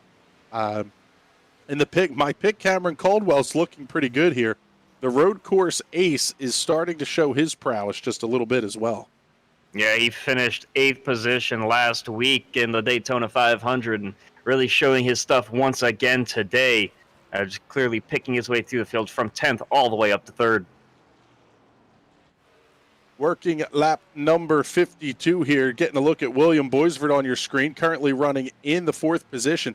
He was a guy who we felt bad because we were talking about him because he was everywhere all the time 1 week ago. And we've hardly said the guy's name, and he's inside the top 5 the entire night tonight. Very smooth, very consistent, only a 1X, so he's only had one minor off-track excursion. I'll tell you what, Chad, that race car looks pretty clean as well. It definitely does, and he's done a great job keeping it between the lines. Very few drivers on such a technical track are able to keep it clean for the entire 70 laps as you see the sun starting to go down just a little bit. Track's going to get a little cooler. Could improve grip. Maybe some of these guys can take advantage with their pit stop. I would expect the window is open. We might see some early takers here in just the next couple of laps. I would tend to think so. I mean, when you consider your pit delta we talked about was kind of in that 40-second-ish range, the drivers that can take advantage of that is everyone from 11th place Robert Anderson, who's 35 seconds back. You really need to start thinking about, can I get fresh Goodyears on the car and make them last to the end? We're really close to that window where you're in that 16-lap stint that we saw at the front. You really got nothing to lose if you're on the lead lap here. No, the fastest laps, by the way, are not even being turned by the fastest the guys on track. The fastest lap last time by was 15 of Alan Ruel. He's last car on the lead lap, and even before that, it was Ippolito, who's the first car off the lead lap. So these guys at the back of the pack still showing a lot of pace. And actually, one thing to note, Alan Ruel has taken his pit stop, and Brandon Figliola is in as well. Yeah, taking a look here, Figliola now pit side. And disconnected. Something has And happened yeah, to and Figliola. disconnected here. Alan Ruel has made his pit stop, and that explains why he's as quick as the leaders is here, because the front end of that car is all torn up. He's driving the Intimidator colors with no hood, no front clip. It looks like the 1997 GM Goodwrench number 3 running around on the racetrack. He's going to try to take advantage of having made the stop early here. Also now seeing Jonathan Medeiros on pit lane. He's going to come on lap 53. Once the window opens, it becomes critical for the race leaders to get there in very short order, because even if the caution doesn't come out, you're going to give up too much time to the cars that are behind you. Under 20 laps to go right now. Taking a look on pit road, that is the 85. Oh, is that Medeiros? I believe it is. Gets 4 Yep, tires. that's Jonathan Medeiros. 14.4 on the stop for him, and he's going to have tires and fuel to go to the end here as we approach 17 laps remaining here at Daytona. 41.67 seconds was the pit delta time for Medeiros. So taking a look at who's going to be within 40 seconds of your race leader, how about it's now only the top 6? Everybody else has lost enough time to the race leader that they're not going to benefit from the pit delta there. So Hickson holding on to the race lead. Dallas Pataska running 2.5 seconds back. That's plenty of time. You can make that up on pit entry and pit exit for sure. Hickson's got the number 1 pit stall, so he has the advantage of being the clean out with very little worry of a pit road speeding penalty. But man, if someone as talented as Dallas Pataska is, you can absolutely make up 2 seconds trying to get on and off a pit lane. Yeah, very treacherous, the pit entry here. You have to be aggressive, but you also can't try to push too hard and either speed on pit road or under braking, just spin the car. We've seen that happen time and time again, both here in iRacing and in the real world. Yep, it's even the little things. Can't overshoot your pit box. Can't be too far inside up against the retaining wall or too far to the outside. You really have to hit your marks clean. Couple of more cars making their way down pit road for their final stops. The 81 of Justin Boyles and the 18 of Robert Anderson now on the pit lane. That's a look at the 23 there of Dallas Pataska working his way around lap traffic. The thing to note as well, yes, this is a road course, but there's still some very long straightaways, so maybe you want to pit with somebody just to make sure that you have some drafting help there to help you with every bit of speed that you can possibly get out of these cars. Yeah, it's not as critical as at the tighter racetracks. When you think of road courses, a place like Long Beach, a street circuit, or a tight bull ring like Lime Rock, it's more about finding where you're going to have a gap. Where can you set quick lap times once you have the fresh tires on? Here at Daytona, the place is so massive, both in terms of length and width of the racetrack. It's not as critical.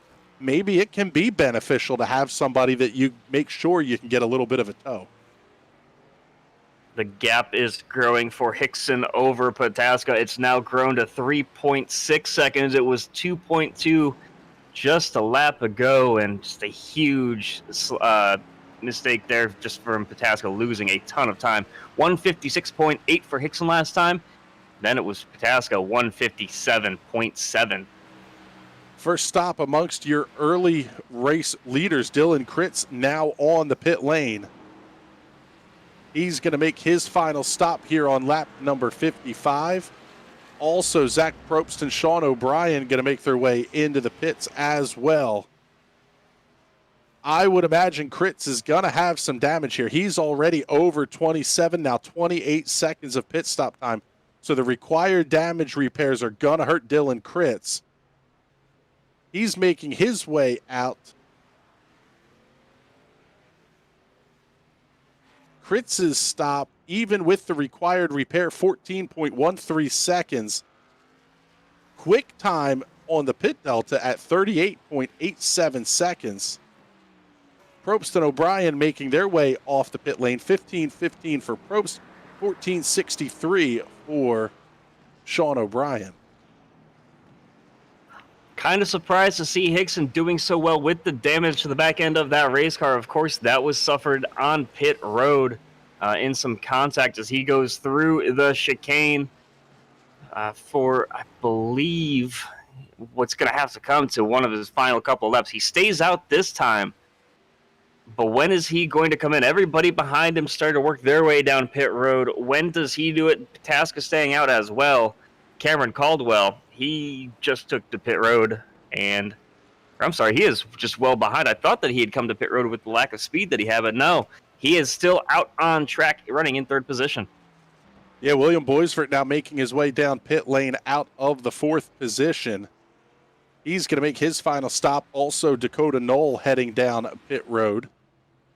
Boysford in the 47 for everybody here. Going to be 4 Goodyear Racing Eagles and 2 cans of Sunoco Racing fuel. Is, I would imagine you're not going to be that concerned about what your stop length is, because you know you're going to be there at least 13 or 14 seconds to get tires.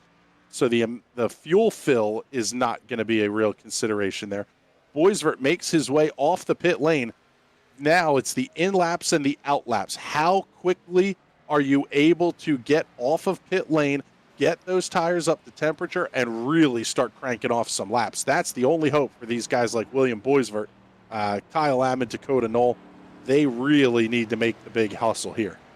Yeah, Boysford and Knoll, your top three have still not come in. Boysford and Knoll, the first two, they're running fourth and fifth. They have both taken their stops. Kyle Ammon, he has not yet stopped, running in sixth position currently.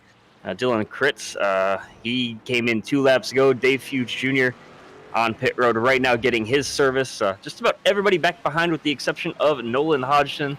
Actually, just as I say that, he is on pit road, and Dylan Mabry, he is out there as well getting ready to take his service. I would expect to see your leaders come pretty soon.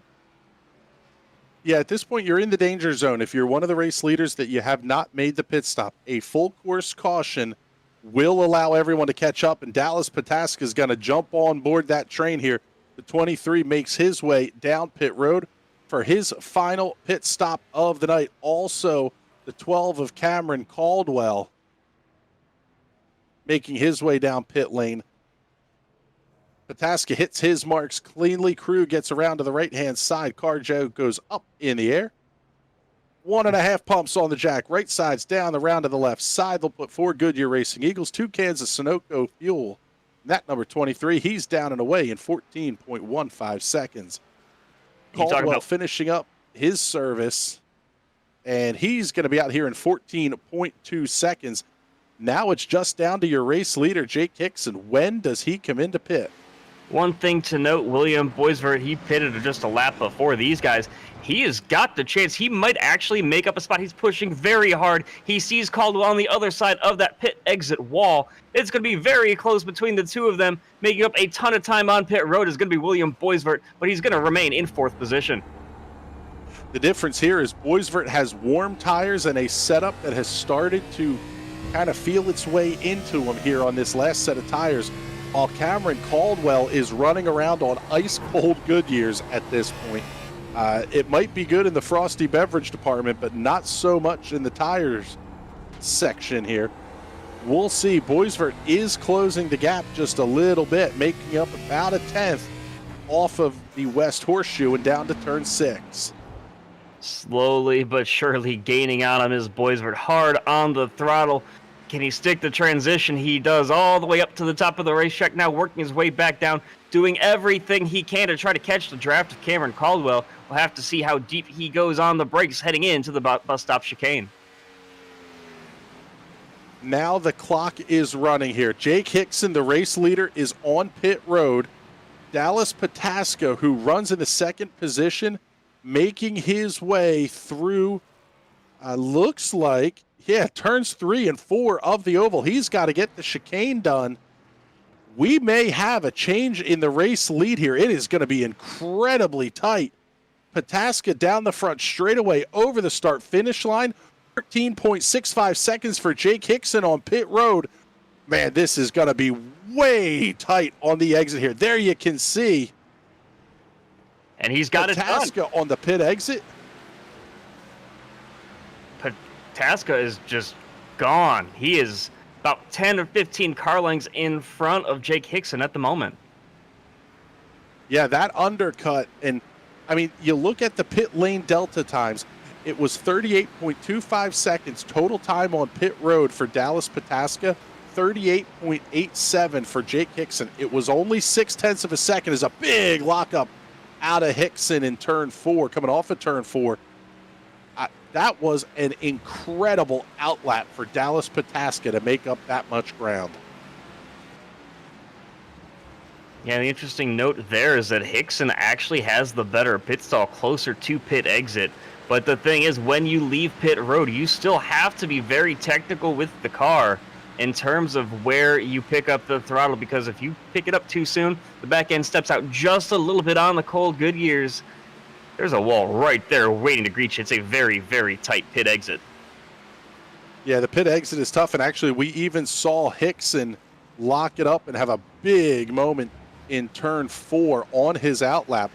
I mean, that's the critical part here on the road courses is the in-lap and the outlap. We saw that there was not a huge gain that Dallas Pataska made on the in-lap. It was all on the outlap. Short of saying it's an experience thing, you just have to know the feel of the car on cold tires, and Dallas Pataska was able to do it. And the lead is now up to 1.5 seconds over Jake Hickson. Yeah, the one thing to note is that, yes, Pataska did have the warm tires and a better outlap, but coming to the end of this race, Hickson will have 1 lap fresher tires. Will that 1 lap of difference in tire wear make a difference in how these cars drive and the handling between them? Only a matter of time will tell. Yeah, that's where the undercut has benefits and it has its drawbacks, and that's the big drawback is, does 1 lap make that much of a difference? And that's even down to the timing of the stop.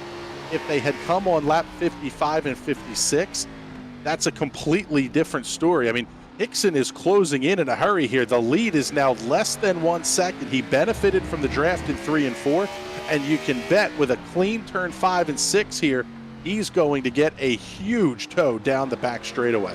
A slight lockup of the right sides from Hickson, but he keeps the car going and keeps his momentum up as he's got those slipstream, doing everything he can just to follow in the tire tracks. I know with the winter weather, you don't want to drive directly in the tire tracks in front of you, but here at Daytona, it's a little bit different.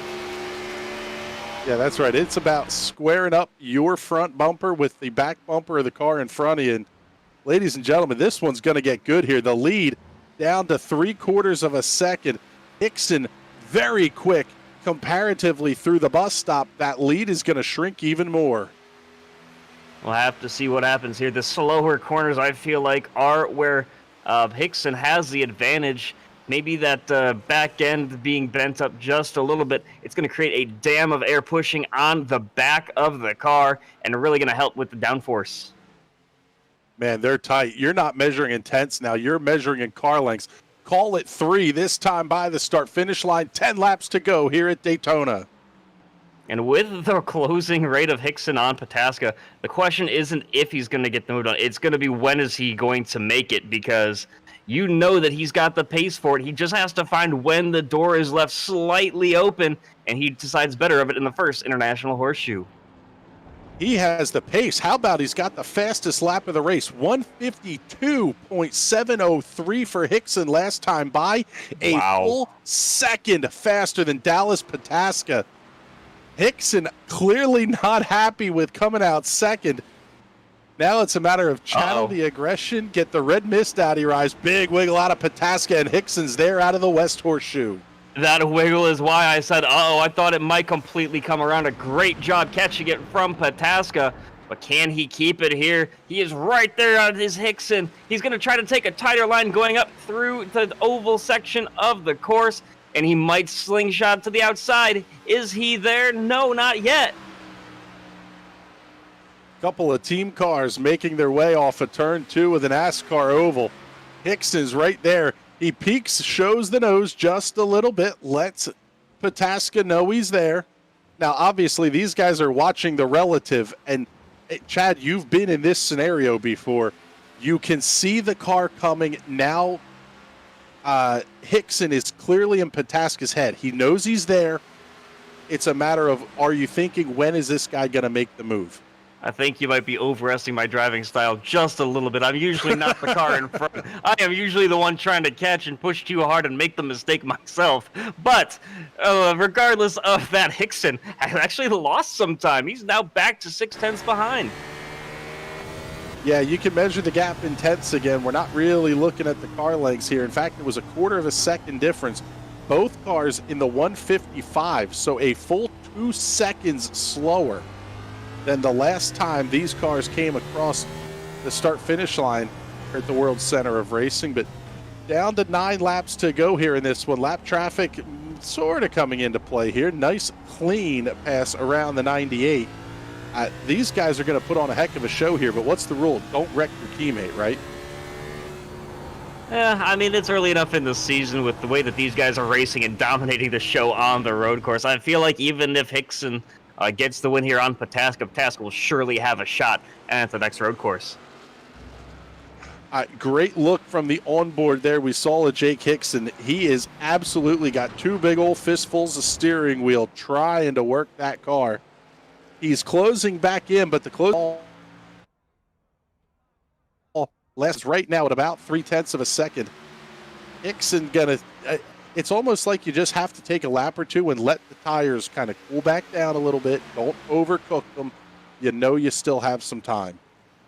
Taking a look at the upcoming schedule, by the way, we are at a road course this week. Next week, we would return to the Oval at Homestead like we talked about, but the next couple of road courses come in pretty quick succession in the month of May, with Circuit of the Americas just before the Coke 600, and then Sonoma, 2 road courses there within 3 weeks to wrap up the month of May. Yeah, you can see pretty clearly here who are going to be your favorites heading into these road course events. Pataska, Hickson, Caldwell, Boysford, and Kritz. What a recovery for Dylan Kritz, back up to the 5th position. You can tell who enjoys turning right in these Cup cars. I mean, you can't count out Ty Ippolito either. Yes, he's 2 laps down, but he was one of many, many, many drivers plagued by connection issues tonight. Yeah, we've got a ton of cars that are now out of the race and either being scored out or multiple laps down. Brian Mabry, the first car, 1 lap down, running in 16th. Nolan Hodgson, Ty Ippolito. All these cars at least 1 or more laps down. Ippolito 2 down. Franks, Gaiman, and Princeton 4 down. Drumhiller 5 down. Everybody else from 23rd on back is out of the race. Yeah, Hickson just stalking the back of Pataska. Gap is now down to, I'd say, about 3 car lengths, and under braking, that comes down even more. The question is, Hickson, how aggressive do you want to be? You still have 9 laps to go. When do you want to make that move?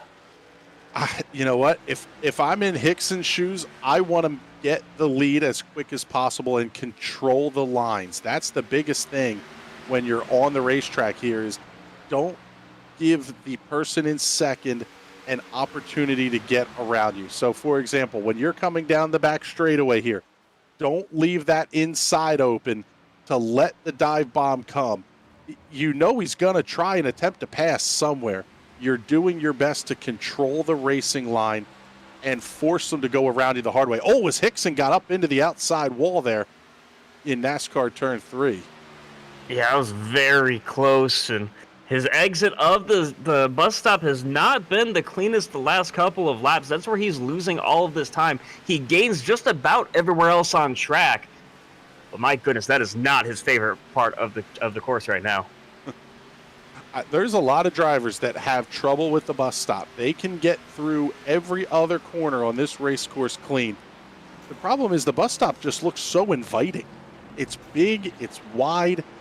You think it's a quick left, right, left, and bang, you're out of it. It is incredibly technical to execute the bus stop cleanly. And if I'm Dallas Pataska, you know that he's not going to attempt to pass there because he can't get through it cleanly. No sense taking out a teammate there. Now you're just covering the lines the rest of the course. Speaking of covering lines, Cameron Caldwell having to do that a lot. He is under a lot of pressure from William Boysford. He is right there behind him in the battle for the final spot on the podium. By the way, speaking about how inviting that bus stop chicane is, if you're going to be watching the NASCAR race tomorrow, I do believe that they saw them installing some of that turtle curbing on the outside edges of the bus stop, so you can't cut it as hard as you would for, say, an IMSA race. Yeah, that's a big change in how these drivers, even from when they drove it in the Clash just a couple of weeks ago, it really changes how you have to approach that corner. You can get away with a lot here. Is Caldwell still with Boysford all over his back bumper. They're going to be heading towards that bus stop. It's so easy to screw it up, but man, when you get it right, you can gain such a huge amount of time there. I mean, we'll stick with this battle because the one for the lead is now about 1 full second. Yeah, and it looks like all this ground that Boysford has lost is actually from missing a shift as they came back up. You'll see it right here. See, going from first into second gear for Boysford, he missed a shift. It did not go cleanly into second gear, but fortunately he's able to get it back rolling, and it does pick up a little bit of time there through the bus stop, but still, the straight line speed is just not quite there. Yeah, it's a heck of a run for Cameron Caldwell here tonight. Really able to open that gap up on Boysford. And now he has the added benefit of having that little bit of drafting help. I mean, it's not a ton, but it means something. And Boysford with a big wiggle exiting the bus stop, exiting the turn 13 and 14 chicane onto the front straightaway. I tell you what, Chad, we're already down to 5 laps to go here. This race has been thrilling from beginning to end. Just a moment ago, by the way, a huge moment for Jake Hickson, dealing with some lap traffic in turn number 1. Got his right sides onto the grass just a little bit, and the car almost came around. Yeah, it was a heck of a recovery for Hickson, and I don't know how, but he gained time on it, and the deltas are showing that the gap is decreasing here once again between Pataska and Hickson. 6 laps to go here. Lap 64 of 70 on the scoreboard. They're coming down to 5 to go this next time by. We're still not done here with the close racing at the front.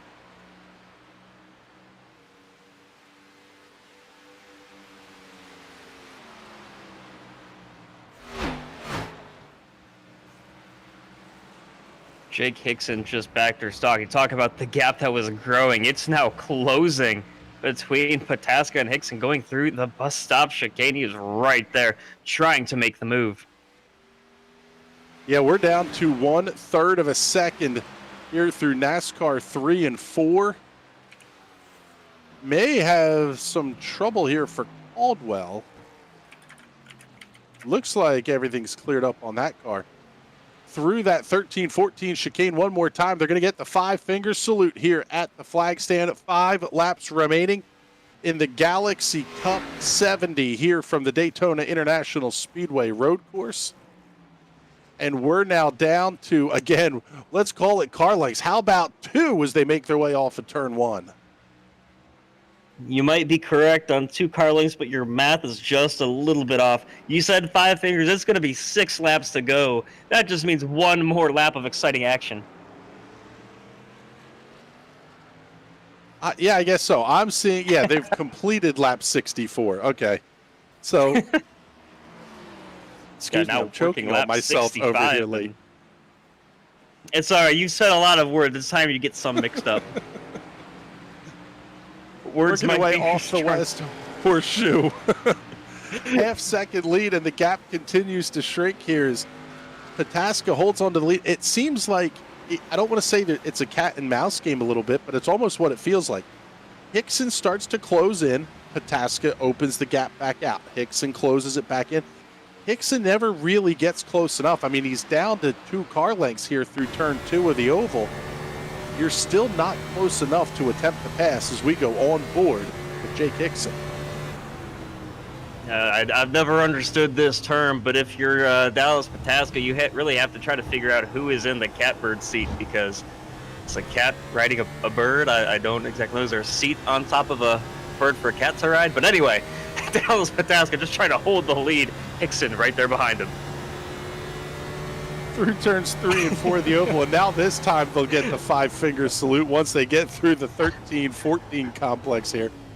I think Hickson I broke able him. to close right in on the back bumper. Man, this one's going to be tight. Oh, and Hickson's right there. I don't know if Pataska missed the shift, but Hickson's going to have a shot. Here comes the dive into turn 1. Very late on the brakes, slightly locking them up was Hickson, but he is clear, crossing him over. Pataska. Oh, what a cross. Oh, very late on the brakes was Hickson, just got too deep, ran wide, but kept it off the grass, and he's going to lose a ton of time from that mistake. He's going to get it right back. There's no way he doesn't. Oh, what a big wiggle out of Pataska going into the International Horseshoe. He got that car way loose. Again, once again, we're not over yet here. The gap was as far as 2 seconds, but it is closing down in a hurry as they work their way through turn number 4, heading up now to turn 5 in the West Horseshoe. Last time by the stripe, the gap was less than a tenth of a second, 0.083 on the watch. Pataska, though, still able to hold the lead. But if you're Hickson, you don't care about that lap. You're just worried about the last one. Yeah, they're coming up on what's going to be lap traffic. Dave Hughes Jr.'s run a fantastic race tonight, up in the 13th position. Kept that car clean, but he's going to go a lap down here inside of 5 to go. And the gap is shrinking in a hurry. It was 2 seconds after that mistake. It's already down to 1.4 as they hit the bus stop. Yeah, the back of that 32 car, you can see it is bent up just a little bit. That CC37 engineering machine, I mean, he's doing everything he can to represent Christian Challoner, the guy behind CC37. Man, that car is just on rails trying to catch up to Dallas Pataska. Yeah, it's the gap's getting closer. Now, does he have enough time to get there? They're going to put lap number 67 up on the scoreboard here. 66 complete. So it'll be 4 to go this time by. The gap you said was 0.8 the last time. It's 1.75 this time. But that's still down a lot from where it was. Yeah, and I mean, it was a tiny little blip of a lockup on corner entry into 1 for Hickson. He's doing his darndest to get up there. I just don't know that he's going to have the time, as now the gap's up closer to 2 seconds here for Dallas Pataska. We look out the back bumper of that number 23 machine as he heads off towards turn 4. And Hickson with a huge wiggle coming out of the International Horseshoe. I mean, with mistakes like that, it's going to be difficult to gain. But it seems like he might slowly but surely be doing it as they go through the West Horseshoe.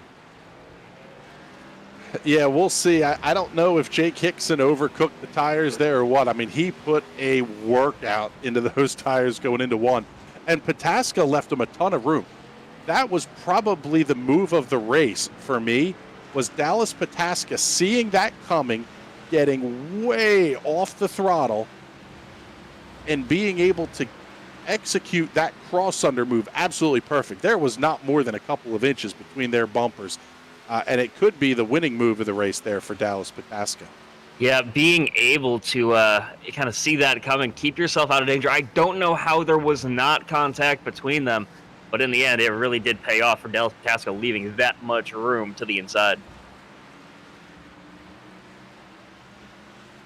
Working his way through turns 3 and 4, Dallas Pataska going to be coming down to just a few laps to go here. It'll be 3 next time by the start-finish line. And the lead is still about 2 seconds here. Looking at where the gaps are, the closest race on the racetrack really going to be the fight back here with William Boysford. He's about 1 second back of Cameron Caldwell, but I mean, it's 18 seconds back to Dylan Kritz in 5th and another 10 seconds back to Dakota Knoll in the 6th position. So barring any major mistakes here, top 5 may be pretty well set with just a couple of laps to go. Yeah, further down in the field, there was a mistake from Zach Probst and Sean O'Brien Jr. right there with him. So that could be an interesting one there between the 65, the 62, and the 84 as well. 84 Kyle Ammon just trying to catch back up, but Zach Probst and Sean O'Brien, about a second and a half or so the difference between them, and really charging hard is Zach Probst. field working their way here through the infield section. They're going to be heading back out on to the super speedway portion of the Daytona International Speedway. About a lap and 2/3 to go here for Dallas Pataska, and Hickson got caught up behind one of the lap cars just a little bit. The gap's down to 1.5 seconds, but with just a couple of laps to go, I don't think there's enough time here for Jake Hickson. He's going to have to push hard. He is late on the brakes coming through the chicane for the third to final time, and wow, what a show we have seen so far. Yeah, this has been a clinic in excellence here from Dallas Pataska. From beginning to end here, he never had any problems early in the race where, I mean, turn one, lap one can be an absolute carnage fest, and we didn't see it in this race here tonight. Hickson, Pataska, Caldwell, Boysford, everybody, those top four have been incredibly clean this entire race, as we're now down to 2 laps to go here for Dallas Pataska. Just an absolute masterclass in how to win here at the road course at Daytona. I say that, and he has a big moment going through turn one. Yeah, if you're Jake Hickson, you're licking your chops, just waiting for those mistakes to come. And one step at a time, Hickson just has to be in those tire tracks, ready to capitalize any time that something happens to the car in front of him. 2 hours, 22 minutes ticking off on the total race time here at the World Center of Racing. And Dallas Pataska is holding that lead comfortably at right about 2 seconds. Hearing some of these drivers talking about how absolutely awful the tires are at this point. I don't know what else you can say here about Dallas Pataska. It's been excellence at the front of the field here, and we're having a ton of fun calling this one. Yeah, Hickson might not have a chance for the lead at the end of it. He made his move too early, tried to get it done. He was in front, he was clear, but of course went too deep, and unfortunately for him, it did cost him at least enough time to have a shot at the lead here at the end. So 2 laps to go here. We'll call it 1 1/4 left for race leader Dallas Pataska through NASCAR turns 3 and 4. And he's going to see the white flag this next time by. And that lead now is growing, pushing very, very hard as Hickson, but gap at the line. We'll have to see as he goes through for the final time, and what a show that these two have put on. White flag is out now, 1 lap to go for Dallas Pataska. He's going to be clean into turn number 1. Little bit of lap traffic ahead of him, but with a 2-second gap over Jake Hickson, it's about 12 more corners of cleanness here for Pataska before he claims checkered flag number 1 on the season.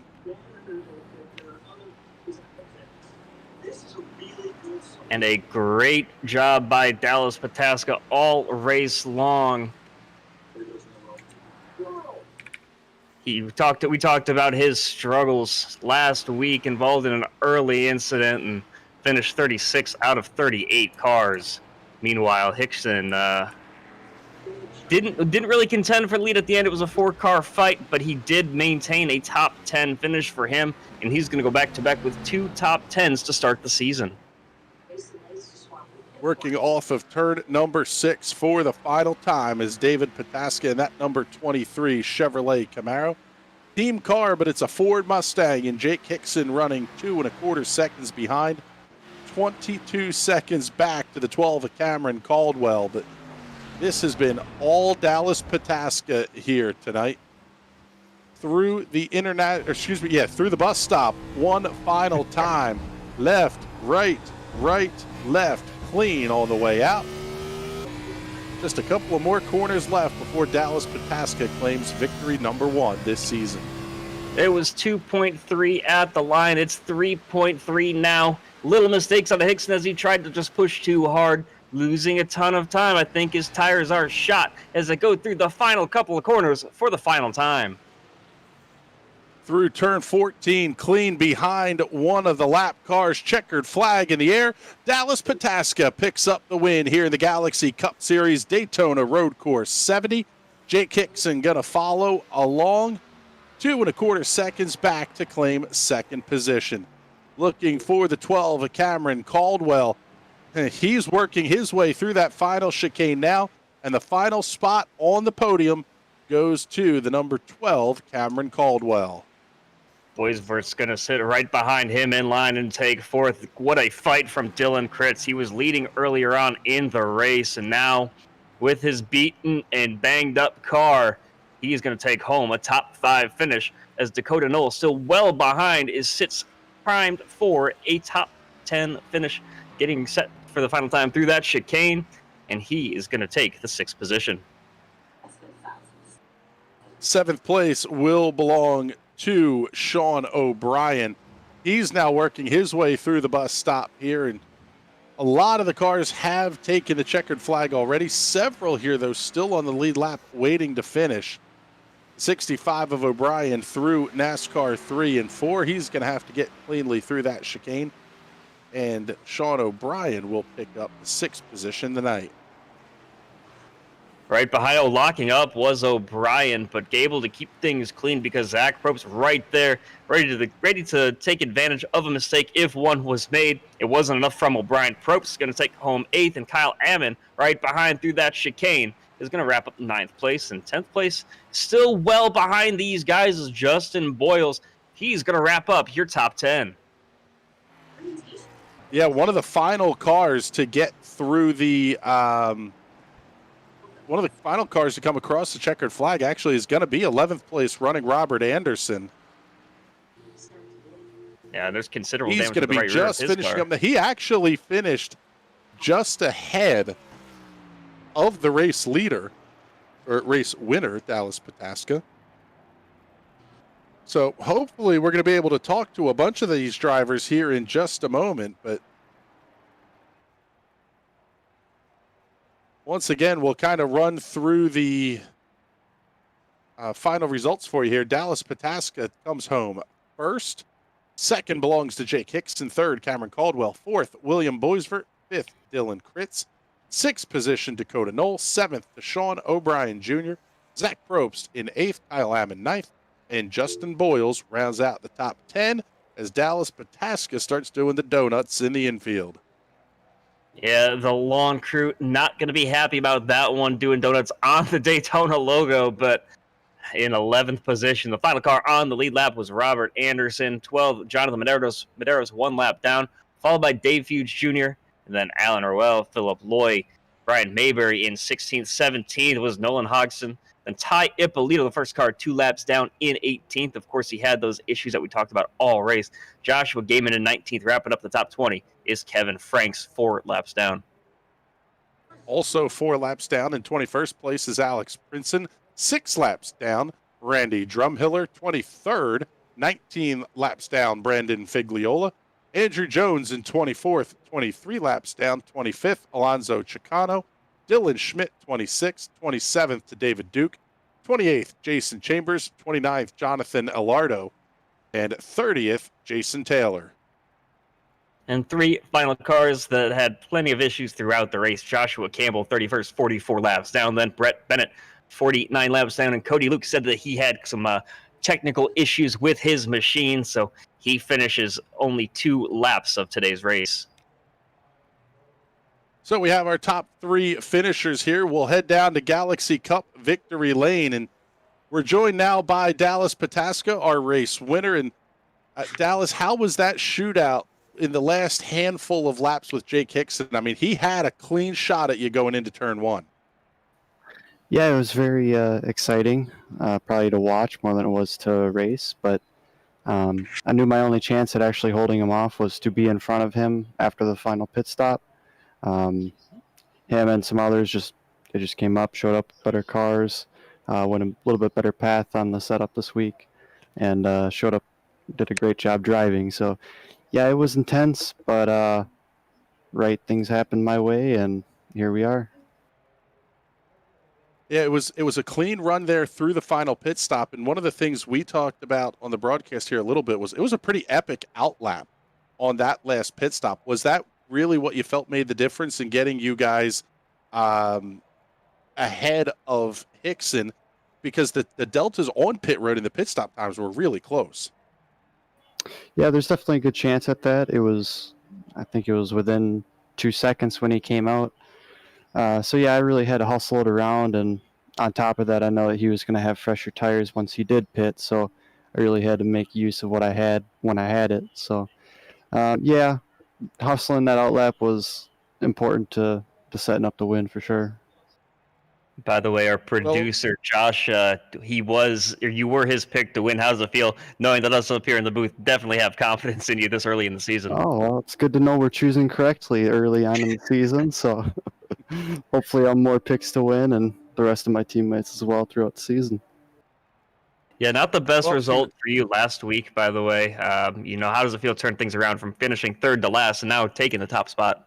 Oh, it feels tremendous. The 500 was a rough one for me, and I'd say even the first two stages, I was kind of figuring stuff out. I didn't have the practice that I normally have for these kinds of races. So those first two stages, I learned a lot. I learned where I could get away with stuff and where I really struggled. So it was huge in setting up the last stage and having time in those first two stages, especially to figure stuff out and figure out where to attack and where to really key in on.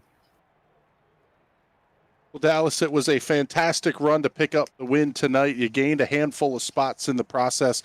Who would you like to thank? I'd like to give a shout out to all the guys back at Dynamic Autosports. A lot of them had connection issues tonight, unfortunately. Otherwise, I don't think I'd be talking to you guys. So yeah, all the guys over at Dynamic Autosports, they put in a ton of work. Love running with them. And hopefully, yeah, long future over there. All right, Dallas. Well, congratulations once again on the win here. We'll pick up our runner-up finisher tonight, Jake Hickson.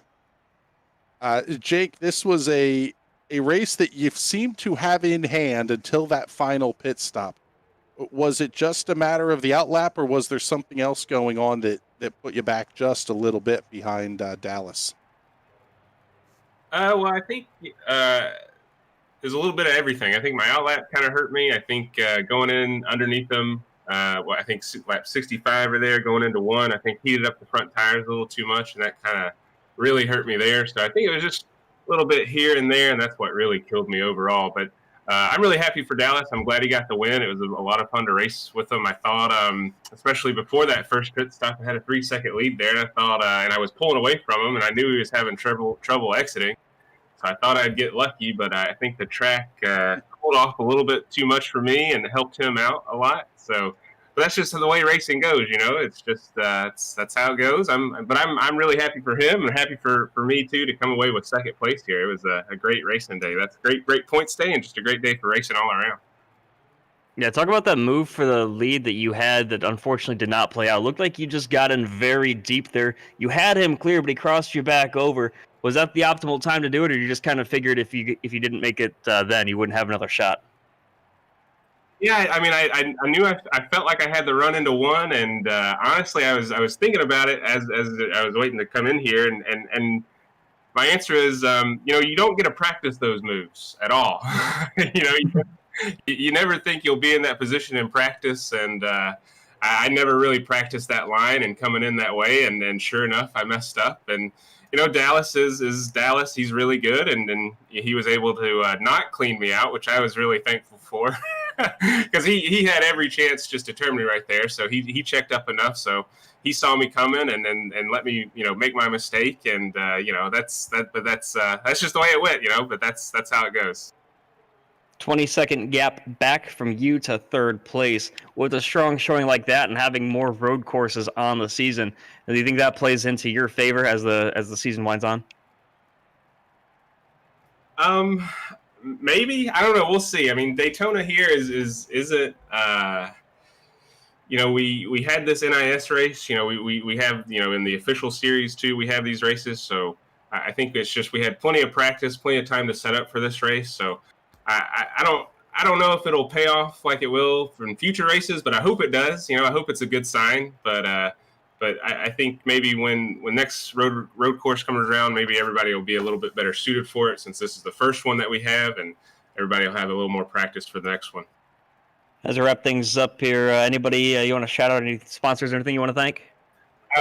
Well, thanks for letting me do this, and I would like to say hello to my parents, mom and dad back home. Thanks for watching on the couch, and my wife too. Thanks for watching and letting me do this. You know, I wouldn't be able to do it without her support. That's for sure.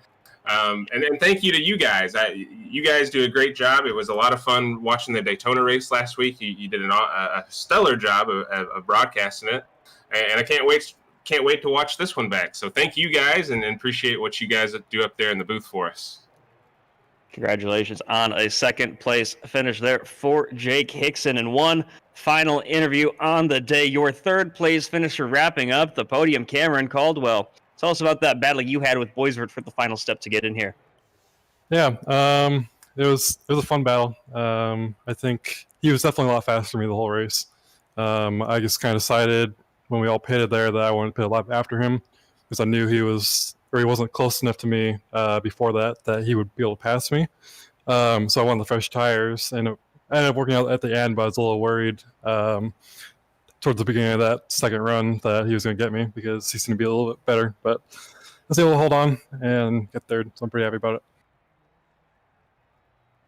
Yeah, with the way that the race played out, you know, we did see a lot of connection issues for a lot of different drivers, but you maintained steady there in the top half of this field, and you gained 7 spots, one of the bigger movers in the race. Tell us about how you worked your way through the field and doing it in such a clean fashion. Yeah, my qualifying run was nothing to write home about. I knew I could be probably top 5, top 6, so I just tried to get there as early as I possibly could. And the first stage, I think I was around like 6th, and then the 3 ahead of me were too far out for me to catch, so I just kind of rode it out till then. And then second stage, I don't remember where I started, but I got to the 3rd, I think, and I just kind of tried to stay there, and I ended up burning my stuff up, so I couldn't really keep up with them towards the end. But I felt like if I didn't burn my stuff up on that second run, I could have ran him down or at least been close to him. And then the 3rd stage, I just I had nothing for him, so I just kind of settled for 3rd. Seemed like it was getting close up front, so I was hoping that maybe something would happen, but it doesn't always work out like that. A very long break between the stages, especially that second stage restart. The third, getting the 3rd stage started. We saw an extra lap there added to kind of get the field sorted out. How do things like that kind of play into your favor as you just kind of wind things down under caution? It really didn't affect me too much, honestly. I knew it was going to be a one-stop race regardless of the extra lap or not. So it really didn't affect my strategy. And I had a few different strategies going through my head, and I ended up just kind of pitting the lap after William did. So I just wanted to keep that spot because the top 2 were gone. Like, I had nothing for them. So it really didn't affect anything, but honestly, it was kind of nice to relax for a little bit longer. Couple final questions here for you. Looking forward to next week. We stay in Florida, moving over to Homestead, Miami. What are your thoughts on that track? I'm not a fan personally. I've never done too well there, but I think my guys at the Radius Racing team will build a good car, a good setup, and we'll just go out and try to get another top 10. And last but not least, do you have anybody you want to thank or shout outs you have to give? Yeah, first of all, co-owner Adam Kuhn for helping us out with marketing and all that fun stuff. And then my teammates for keeping me calm and just all kind of working together this week. And then all of our sponsors at Radius, like In the Pits News, Grid Ranking, Roll with the Punches, and everyone else. Well, hey, Cameron, congratulations on the 3rd place finish and best of luck the rest of the season.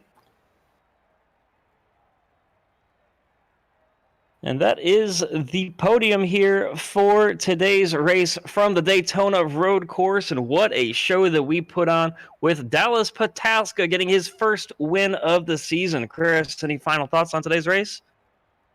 I tell you what, Chad, that one was a ton of fun to call. The finish was potentially anticlimactic and not as much as you might have thought, because the gap was never more than 2 seconds. And on the road course at Daytona, that's a lockup into turn 1. That's a screw up in one of the horseshoes.